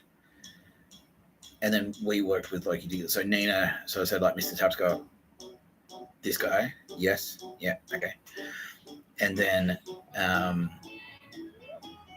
so we worked together to sort of like worked with Loki to sort of like bring him up, and then we sort of like made him a turbo babe. Thus, and then at that point, Loki was like, my friend Edward Woodley is a legend. Yeah, okay, so that's what happened. Yes. Okay, so Edward Woodley is in the process now of becoming a turbo babe. Is that what's happening? Yes. Okay. Okay, we got there. Yeah, is that right? That's right. That's correct, Mr. Tapscott. Yeah. No, but all right. There you go. So Edward Woodley. Yeah. So part of the revelation there is that you're also in the process. So you're not demigod quite yet.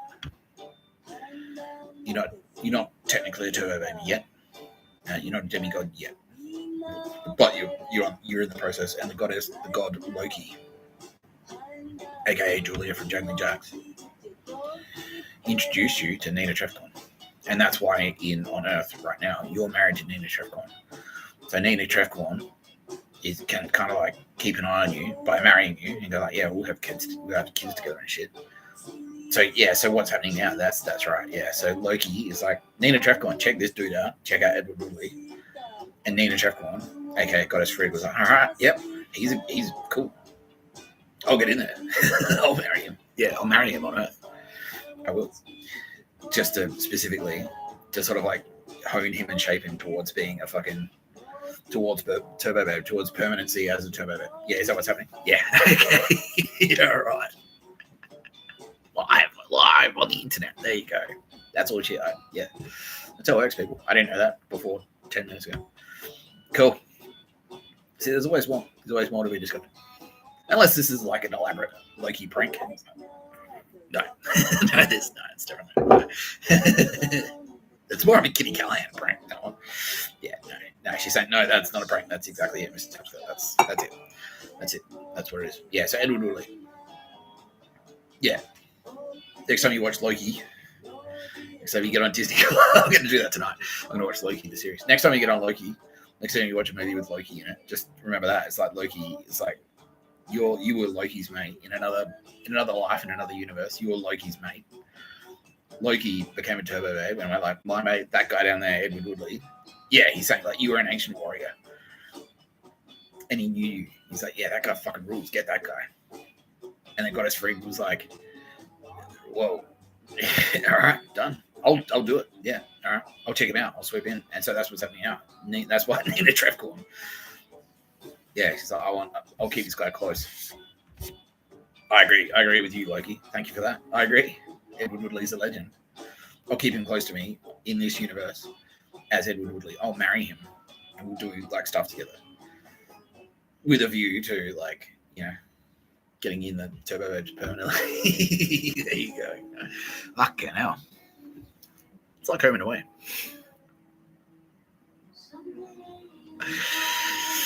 Stunning revelations. Huh? How are we doing, Ross? What do you think? Like, yeah. You are fading a little bit, Mr. Tapscott. Was there more? Like, I didn't really have that much planned because, like, I feel like yesterday's episode was a monster. I've watched that. I rewatched that today. I'm like, holy shit, that was high energy. And then because it was 3 hours yesterday, and then the day before that was also high energy. Oh, Bill Gates, of course. Called it Bill and Melinda Gates. Bill saying, you don't have to talk to me today if you don't want to, Mr. Tapscott. Like, you know what, Bill? Because I really appreciate that. I do. I'm going to take you up on that, if that's all right. It's like, that's fine. All right, great. And it's only because I don't want to sort of like rush you through at the end. You know what I mean? He's like, I appreciate that. Yeah. Okay. That's great. Anything else from any of the other 2 hours? We can make this episode a little bit shorter today. Yeah, by a little bit shorter. It's still 2 hours. That's not bad. Anything else from the Turbo Babes? Tara Bennett is like, no. Now she's saying like, get used to this. More relaxed, Mr. Tapscott, everyone. Yeah, because now Mr. Tapscott wears a collared shirt. That's what she's saying. Like, he's not round the clock action Tapscott anymore, which is a relief. Yeah, no more jail asterisks here.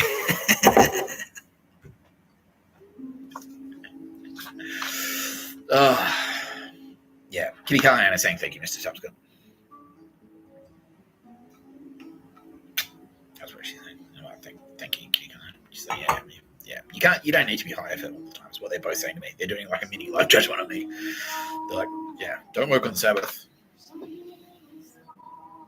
When was the last time you had a Sabbath? Is what Tara Bennett just said. That's a good question. I can't remember. So, okay, Tara Bennett is now declaring tomorrow a day off for Mr. Tapscott. No pictures of a bird. No pictures of a bird tomorrow, everyone. Yeah, tomorrow, Tuesday, I'm taking a day off. Yes, that's it. Yeah, you got it. That's it. Kitty Callahan, do you agree? Kitty Callahan agrees. So, who am I? I'm not going to fucking tell you not to take a day off. Mr. Tapscott. Then Bill, I promise. Mr. Gates, sir. Mr. Gates and Mrs. Melinda Gates. Mr. and Mrs. Gates. Sir and madam and sir. I promise I will talk to you because I really do want to talk to you because you're legends, and I think that because while I do enjoy pummeling Nazis and bad guys and Silicon Valley people who are douchebags, you're the outliers because all right, we can stretch you out in a couple of days. I don't care. You're the outliers because like your tech sector, you could very easily be a douchebag, Mr. Gates, sir, because you're rich. You're a rich tech guy. You know a lot of douchebags. But instead, you've chosen to be a legend. You have. And that's fantastic. That's fantastic news. Because the world needs your technology, sir. The world needs trustworthy technology and good Americans who are committed to not being douchebags. Yeah. And he's like, yeah, that line you said before, it's like, just because you can. Like, you probably get that a lot, don't you? Yeah. He's like, because he's a rich guy. He's like, well, you could, yeah, exactly. Why don't you have a solid gold Ferrari, stretch Ferrari? Because you could have one of them if you wanted. He's like, why would I want that? Like, what are you, retarded? Yeah. And that's my line. It's like, well, hey, if you was why don't you have 18 PlayStation 5s? I was like, what? Because you only need one PlayStation 5. Like, it's stupid. You don't need that shit. You don't need a solid gold toilet. And he's like, yeah, exactly. So that's it. Yeah, precisely. Mr. Gates, you get it. Yeah, exactly. And I think a lot of the tech guys are like Musk. Musk is the same. He's like, it's not about the value, like, and that's what people. It's like, why don't you sell Tesla? You could be a trillionaire now. It's like, yeah, but what would I do? Like, I don't own Tesla because I want to be a trillionaire. I own Tesla because I want to make cool cars. Like, that's, yeah. And I think a lot of the ultra rich tech guys are like that. Like some of them aren't. Some of them are fucked. But yeah, you are definitely not one of those, Mr. Gates. So I will talk to you and about you in more detail, and I'll even do a little bit of research. And I'm going to schedule that in for a Wednesday, this Wednesday coming up, so not tomorrow, but the day after, because Mr. Tapscott is taking a day off, according to Tara Bennett, and I have in no position to argue with the mighty Tara Bennett. I told you to wait on the command vessel. My master, I must take a day off tomorrow. Okay. All right. Vader, you slack bastard. You can take one off tomorrow. I will, my master. Everything is proceeding as I have foreseen. That's what she says. She says that all the time. She does. She used to say that when I was coming to provide her. Everything is like, can I have a refill on my account? I was like, yes. Everything is proceeding as I have foreseen. I was like, well, yeah, because I told you I was going to do it. I told you I was going to do it. Actually, she's saying, touch on that quickly, please, Mr. Tapscott. Now, another quick clarification. Because there is a little bit of controversy about Tara Bennett's private life. Earthly Tara Bennett's private life. Yeah, okay. So, and I'm going to, this is from me. This is me saying it. But it's also kind of on behalf of Tara. Now, you want to go? So there's something. Are you sure? I'm talking to Tara right now. You sure? Yes? Please. Okay. Something I'd like to address. Got Tara Bennett's private life. Now,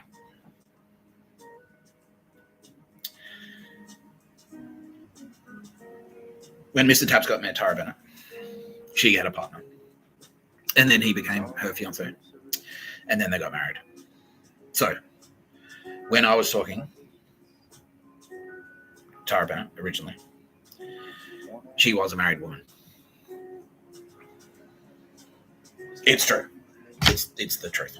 Now, many Nazis have decided to use this as leverage against Tara to try and besmirch her character. Now, we want to make it clear.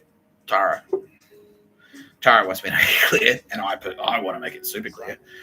No, absolutely nothing untoward ever happened between me and Tara before she got divorced, or even after she got divorced. No, it hasn't. No. The only thing that ever happened between me and Tara Bennett is we talked to each other in her shop. That's it. That's the only thing that ever happened between Mr. Tapscott and Tara Bennett. That's it. The only physical contact that we ever made. I think we hugged twice, right? Correct. Yeah, that's what Tara Bennett's saying. Now, so there's two prongs to this. There's two prongs to this announcement. Number one.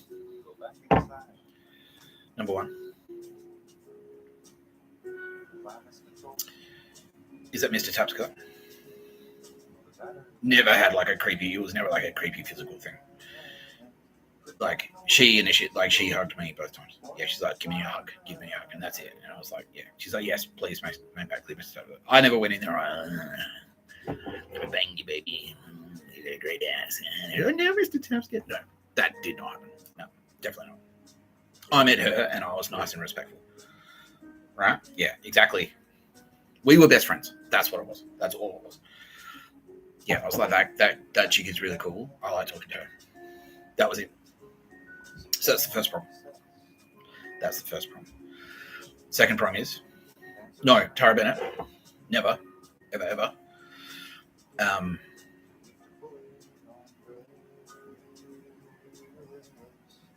Never tried to bang me.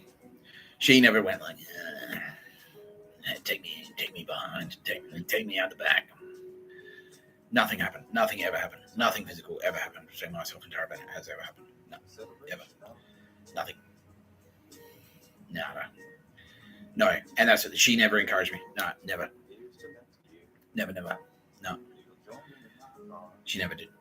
She never said like, yeah, I'm looking for an opportunity to like, nothing ever like that. Ever. She has a lot of dude friends. That's not a secret. That's nothing new. I'm missing something, aren't I, Tara? Yes, you are, Mr. Tapscott. Do you want to talk about it now? Yes, please, Mr. Tapscott. Okay.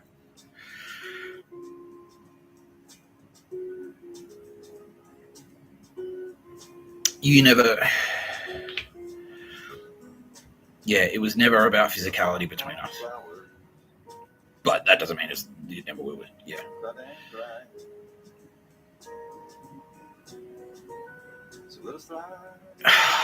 I'm hearing the S word. No, absolutely not. Under any sort. No, that's not Tara. No, the S word. The L. It starts with an S and ends with a T. Nope. Definitely not. No. I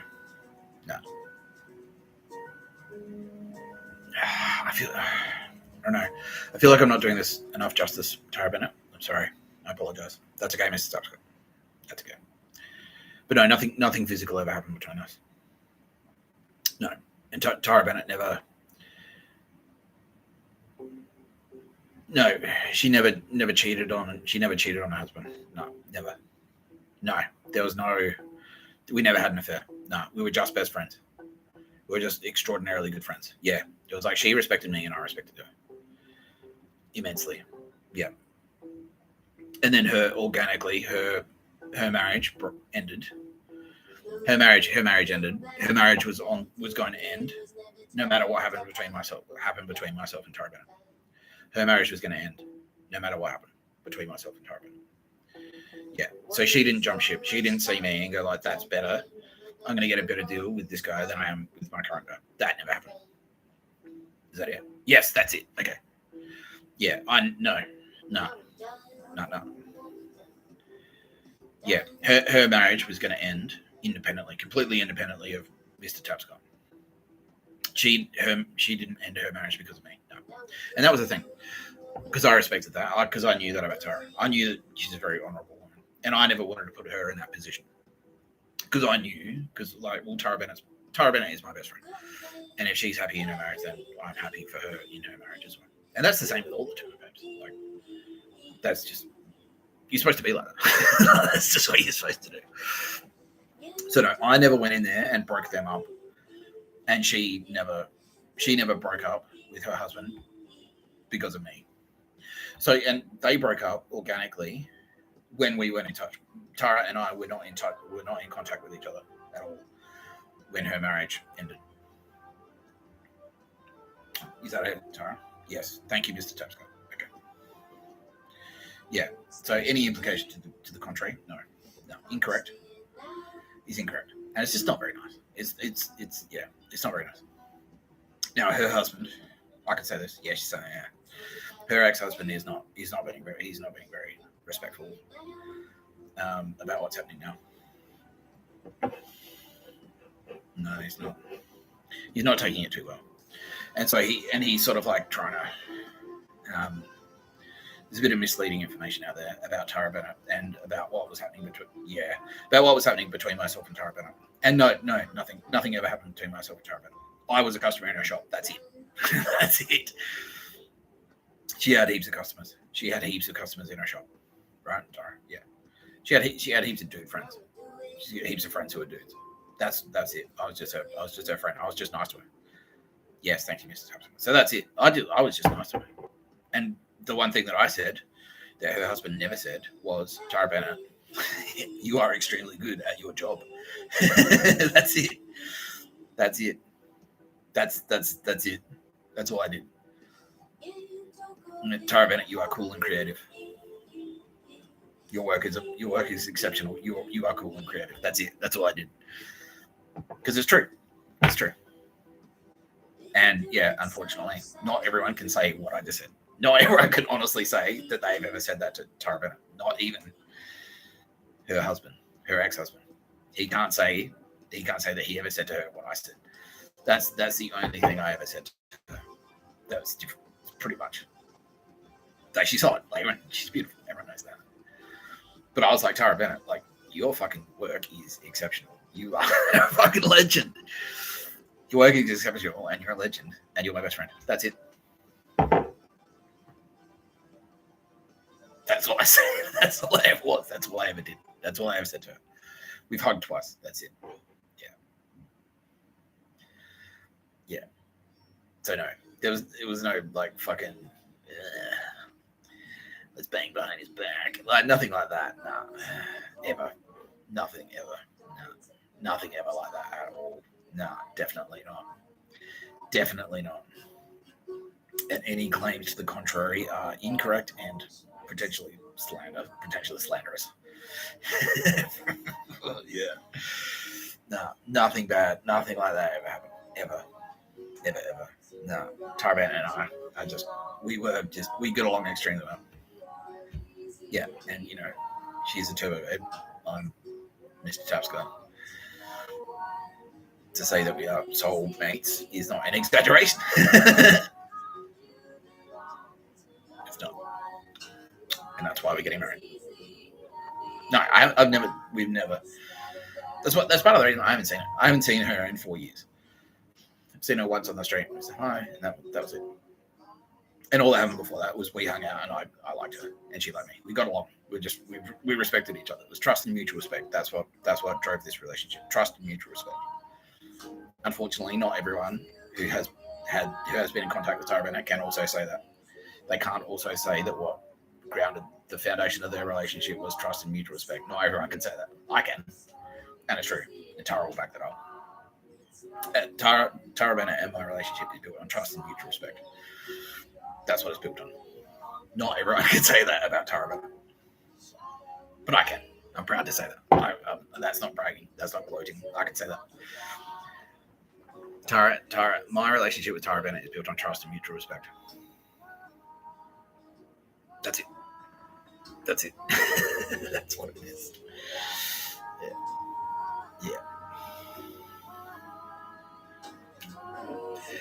Yeah. Are you happy with that? We can talk more on another show. Yeah, we'll do that. Yeah. Tara Bennett. I'd like to thank Tara Bennett for joining me today on No Pictures of Bird, a podcast by Mr. Tapscott. I'd like to thank Kitty Callahan for also joining me today on No Pictures of Bird, a podcast by Mr. Tapscott. I'm Mr. Tapscott. I'd like to thank my other guests, Kyle and Jackie O, Thor and Loki, who delivered the stunning revelations that Nina Shefcorn is married to Edward Woodley because he's in the process of becoming full turbo babe. Anna Babana, aka Goddess Thor. God Thor. A stunning revelation that he was a Norse king spotted by Mr. Tapscott on the field of battle, a fearsome warrior. A real fearsome warrior. He was, yeah. He is a fearsome warrior. Send forth your most fearsome warriors, I said. I went to Norway in the 9th century and said, send forth your most fearsome warriors. And it's like Thor turned up. I'm like, all right, pretty fearsome. You come with me. Yeah. That's pretty fearsome. Holy shit. I'm scared. That's a fearsome warrior for sure. But thank you. Thank you for being a fearsome warrior. Who else should I thank? Sylvia Jeffries, of course, my producer. And also the Turbo Babe and Tara Bennett's best friend. Who is now shedding a tear because of my beautiful words. Thank you, Sylvia. Don't thank me. Thank the moon's gravitational pull. And also me. And also Tara. Everyone get their candle. Candles out for Tara. Amelia Grace Crawford, who got to mention this episode. All the Turbo Babes. Yeah, I'm going to start doing go in depth on more Turbo Babes. Because Turbo Babe. Because there are a couple more that we just sort of glossed over, and I'd love to go deep. So Lisa Dottore, who's a fucking legend, and Rebecca Pasilli, who is also a fucking legend, aka Goddess Aphrodite and aka Goddess Persephone. Both fucking dead set legend Turbo Babe. Yeah. We'll talk to them. Yeah, we'll do a whole thing on you guys. Because that's the thing, just because we've introduced all the Turbo Babes, so Roz is like, because now, just because we've introduced all the Turbo Babes doesn't mean there's not more to talk about. There's fucking heaps to talk about. Heaps. As we just discovered. Well, I didn't know that until just then. Like, you saw it. I didn't know that. Loki going like, no. Nina Shrek, you, Mr. Tapscott, you and Nina Shrek found me, and then I spotted Edward. I didn't know that. I didn't know that until just then. You saw it. What I just went through then, that's what I do with the turbo babes all the time. That's how we roll. That's how we roll. Yeah, but that's fucking sick. Thank you, Julia. That's awesome. Edward Woodley. Fuck. He's awesome. Legend. Yeah. Come on, Jackie. I'd thank Cal Stefano for being the butt of the joke today. And he loves it. He's like, oh, that's all I wanted. I wanted someone to say I was gay on the internet, like Bill Burr. You'll never be as gay as Bill Burr, Carl. All right. You're pretty gay. Gay as Bill Burr. I don't know. I rarely say this. I just don't think you're. Just don't think you've got it in you to be that gay. Is that a challenge? Yeah. Yeah.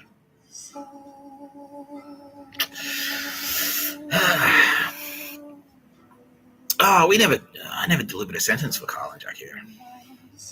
I didn't. Okay, let's do that. Let's do that real quick. Oh, and Ross is saying we could do some questions if you wanted. Yeah, I could do. Yeah.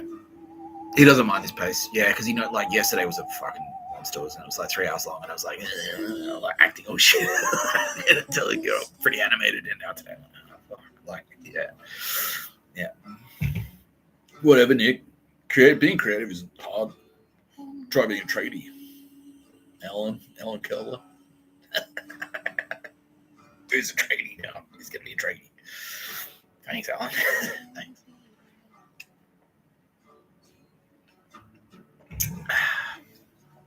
Anyway, fuck, see, my mind has turned to mush. I completely forgot what I was about to sentence. Kyle Sandilands. This is your sentence. What do we have? You're actually going to get a visit from a certain goddess in particular has expressed an interest. A certain turbo babe in particular. It's not Loki. Persephone. The goddess Persephone, Carl Sandilands. The goddess Persephone is going to pay you a visit. And no, like that sounds threatening. But no, the goddess Persephone is a fucking legend, dude. Like, yeah. And now she's saying that she sees something special in you. And that's great. That's never happened on the show before, Kyle. Yeah, Goddess Persephone has expressed an interest in personally taking you under her wing to train you as a Jedi Master. Fuck. Fucking hell, bro. That's hectic and awesome. That is so good. And now Tara Bennett is like, I can't top that. No. I'm out of here. And Kitty Callahan is now saying, I can't top that either. No. Persephone. You can't do better than that. Oh, no, that's never happened on No Pictures of a Bird, a podcast by Mr. Tapscott. Mr. Tapscott. That's never happened. That has never happened on this pod, ever. No. Okay. Enjoy. Yeah. Jackie O. Right now, immediately. They're fighting with each other. It's like, no, let me. Come on, Jackie O.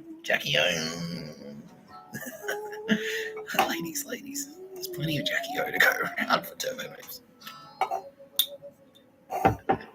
Sylvia Jeffries as well. So she knows you in person. Now Tara Bennett is saying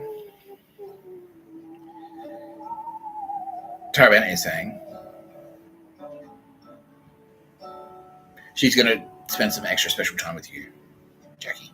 In a similar way, not the same way that Persephone is going to swoop in with Kyle. But she's going to spend some time with you, she says. She wants to spend quality time with you. On Earth or in the spirit realm, Tara Bennett? Spiritually, in the spirit realm. Tara Bennett. Mary Mother of God is going to swoop in, Jackie. And she's going to do some work on your... She's going to help... Yeah, you've got a massive heart, she says. Tara Bennett says, you've got a big heart. And by that she means, no, you've got a swollen aorta and you need to get to hospital immediately. No, that's definitely not true. She means like, yeah, you've got a big beautiful heart. She's creepy for your heart. Those were her words that she's like, Mr. Tap's got to do the tongue thing. Like, look at that heart. That's Tara Bennett saying that. It's like, yeah, you've got a big beautiful heart. She's creepy for your big beautiful heart. That's what Tara Bennett is saying. Those are the words. I'm like, wow, you are a creep. She's like, no. Fuck. No. Yeah. Tara Bennett. Yeah, and so she's going to swoop in and help you. Yeah, she's like, yeah, potential. We're going to work out. We're going to work out your heart. Sick. That's all. Yeah, you're gonna get jacked. You're gonna get like a huge heart. Yeah. She's like, she can do a lot of heavy lifting there. I'm gonna get in there, and you're gonna do bench presses. Yeah, that's you're gonna do power lifts and squats and shit, deadlifts with your heart. Yeah, that's what she's saying emotionally. Yeah, she's like, you've got the makings. You can be Hulk Hogan of big hearts. Jackie O, great. Thank you, Tara. Thank you, Jackie. Get to Callahan. Jackie O. Kitty Callahan is going to... She's going to do some art for you. Is that correct, Kitty Callahan? Yes. So over the next couple of days, Jackie O, Kitty Callahan is going to work on a special little thing for you. And then it's going to be space magic. It's going to be space magic related. She's going to use her space magic to do something cool. All right. And then we'll circle back to you on the pod. On No Pictures of a Bird, a podcast by Mr. Tapscott. I'm Mr. Tapscott. Now Kitty Callahan is going to be on that podcast talking to you about the cool thing that she's going to do to you in the form. Do for you. Do to you. In the form of some cool art. Something cool to do with art. Yeah, it's going to be sick. It's going to blow your mind. Yeah, you will. Yeah, Kitty Callahan, it's fucking... I don't need... Yeah. It's going to be sick. You will.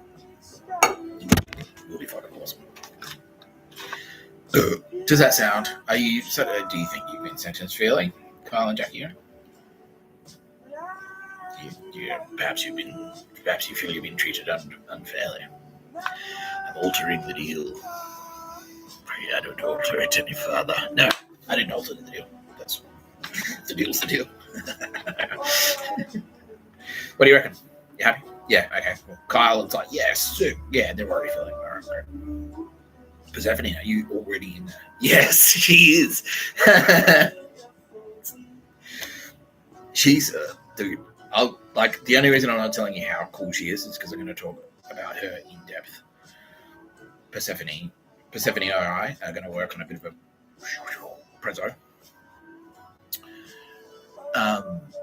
Because she is a fucking legend. So that's, I'm just not going to go too deep on her right now just because of that. I'm going to talk about her. But yeah, so you prepare to have your mind blown, bro. Yeah, that's going to be fucking awesome. Also, I'm going to throw one in. Mr. Tapscott is going to throw one in, an extra little detail on your sentence there, big fella. You are to make contact with John Ibrahim.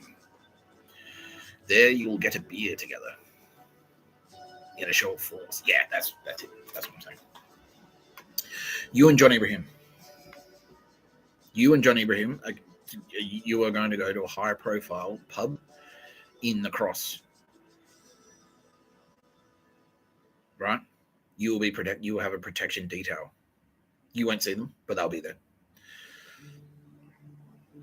Carl Sandilands, John Ibrahim. You are going to go to the Potts Point Hotel. And you're going to sit at the outside tables together. And you're going to have 3 schooners of the finest, frothiest ale, coldest. And you're going to enjoy them. You're going to enjoy those 3 beers, but you're going to fucking sit there. This is your sentence. And you're going to fucking staunch the shit out of any motherfucker that walks in front of you. And they're going, don't have a beer, John Abraham. You're not the last king of the cross. And you go, fuck you. You got to like eyeball like, fuck you. Fuck you. I'm Carl Sandilands. And I'm John Ibrahim. My best mate is John Ibrahim. We're fucking fuck you. I'm having a cold beer. Darlinghurst Road in the Cross. You're gonna reclaim that fucking turf, man, John Ibrahim. Don't let Nazis fucking take you up across the road, my friend. You earned it. You built it. Claim it. Take it. Then your journey towards the dark side will be complete. No. Maybe it's a dark side thing. Yeah, cool. I don't care. Make it a light side. I don't give a shit. Have a light beer if you want it to be the light side. No, don't do that. Have a dark ale. Your journey towards the dark ale will be complete. But yeah, no, get in there. You guys are fucking prolific. You're well-known faces, and you're also, and your targets of like, your targets of the target, like John Ibrahim, yeah, Carl Sandilands, yeah, controversial. He said the word dick on the radio. So instead of like you're going to demonstrate. I need you to help me and everyone, like the Turbo Babes need you. The world needs you, Carl. John Ibrahim, Jedi Master. Persephone is going to fucking get on board with this. She'll come down spiritually. She'll fucking be there. She'll be part of the protection detail. You'll be protected by the goddess Persephone. She's a fucking bad bitch, dude. She's a fucking hardcore bad bitch. Now, Aldous Harding is putting her hand up. She's coming in too. Yeah, so Aldous Harding and Persephone are going to be your protection detail when you go for precisely three ice cold schooners each at the Potts Point Hotel. You're going to sit at the outside tables at peak hour, so around 5:30 p.m. So there's like a lot of traffic going past, so people can see it. So I'm John Ibrahim. I'm Carl Sandilands, John Ibrahim's best friend, and I'm having a beer with my best friend John Ibrahim in the Cross, because this fucking turf, Nazis, is mine. Fuck you. That's what you're gonna do, right? You're gonna staunch the shit out of it, because my best friends are Turbo Babes. Styx is here. Persephone's here. Aldous Harding. Styx, aka Aldous Harding. Aka I'm Dracula. She's saying, say who I am. I'm Dracula. Dracula's coming. No one's gonna fuck with you, bro. No. Persephone's gonna be there. AKA, do you have a bad bitch? We can do one sneaky bad bitch leak as a teaser. Okay, let's go. Let's have a look. Bear with me, please. Persephone. Goddess Persephone. Okay, cool. X-Men character. Oh, yeah. This chick. So,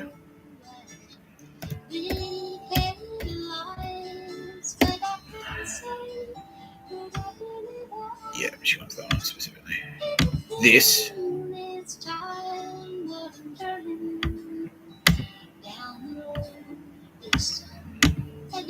is the goddess Persephone, represented in X-Men. I love this. I love chick so much. This chick is going to come from, this is the chick who wants to take you under her wing. Carl Sandilands, Rogue from the X-Men. That's her. So when you and John Ibrahim go for a beer at the Potts Point Hotel, you have 3 beers precisely. No more, no less. No, you can have more if you want. No less than 3. No, just have 3. Have 3 schooners. 3 each. Rogue, Space Coast Rogue, aka Goddess Persephone, aka Lisa Vittoria / Lisa Lee Roth. He's going to swoop in. She's going to be there with you at the table. Anyone comes close to you, motherfucker, they're going to get fucking wrecked. She will. She's saying right now, I will glass at someone. I will pick up a glass off the table, and you'll see it floating. Like, if anyone tries to fuck with you, she will. John Ibrahim, get in there. Jedi Master John Ibrahim has already gone like, I'm on my way. Pulling up the car. Yeah, get down there. Can I bring my brothers? Fucking bro, like, why are you asking? You don't need to ask me. Get down there. John Ibrahim, fucking represent. Brother, get in there. Yeah, we need you. I need powerful, like, we can't, fucking don't let these Nazi jerks, like, you can't have the last king of the cross. Yeah, get in there. All right. Yeah, it's like that TV show sucks ass. Fuck you. Yeah, get down there, have fucking beers, brah. Yeah, do it. Yeah, nomads. Nah, well, yeah, wink. Yeah, yeah. He's like, yeah, wink. Yeah, jail. Yeah, Cessna, we're in there. Yeah, we were there with you, Mr. Tapscott. Yeah, John Ibrahim was, yeah. He's like, he has people in there. And they're like, yeah, Mr. Tapscott, he's a prisoner. He's not to be trifled with. Like, yeah, everyone knows. Yeah. It's like, you go to jail with Mr. Tapscott. You don't fuck with Mr. Tapscott.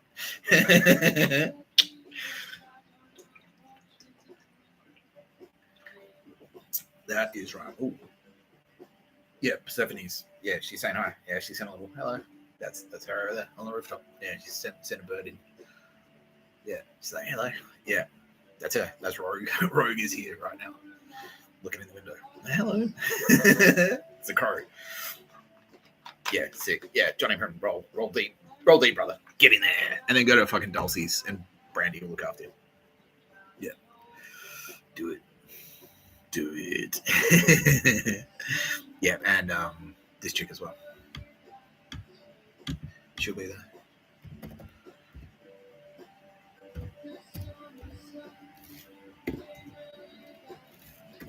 This is you, isn't it? Elvis? Yeah, it is.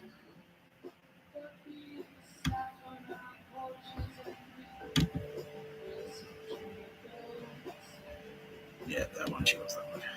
Ah, it's so frustrating.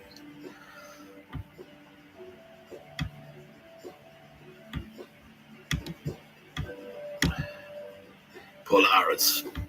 That's Aldous Harding. Yeah. So Polaris and Rogue, they're gonna come and fucking have beers with you guys. 3 beers each. Basically, yeah, 3 each. 3 schooners each. Sit at those outside tables and fucking smash the shit out of any fucking Nazis come back who like dares to cross your path. Yeah, like, I'm Johnny Ibrahim, the Jedi Master. I'll fucking crush you. Yeah, Polaris will be there to back you up. Anyway, you're watching No Pictures Inverted podcast by Mr. Tapscott. I'm Mr. Tapscott. That is your sentence. Carl Sandilands. Judged. Judgment accomplished. I sent you to beer, and that's what Taraban has. Oh, no. In fact, I got sentenced to the opposite, no beer. That's fucked. You got the better sentence. You got a choice between being sentenced to drink beer instead of not drinking beer. Like this idiot. Drink the beer. Get the beer sentence. That's way better. Thank you, Roz. Thank you for being in the booth, as always. You take a day off too, Roz. You work hard. Come on. No one wants to have to throw rocks at your head. That's stoned. No one wants to be stoned. I want to be stoned. I'd actually like to get stoned. Not to death, but, just a little bit stoned. For working on the Sabbath. Yeah, that's it. Maybe that's it. Is that what that, like, stone them to death? Is that what it means? If you work on the Sabbath, you need to smoke weed. You need to be stoned. Is that what that actually means? Can confirm. For working on the Sabbath, you need to be stoned means if you work on the Sabbath, you need to be like stoned. That's where that comes from.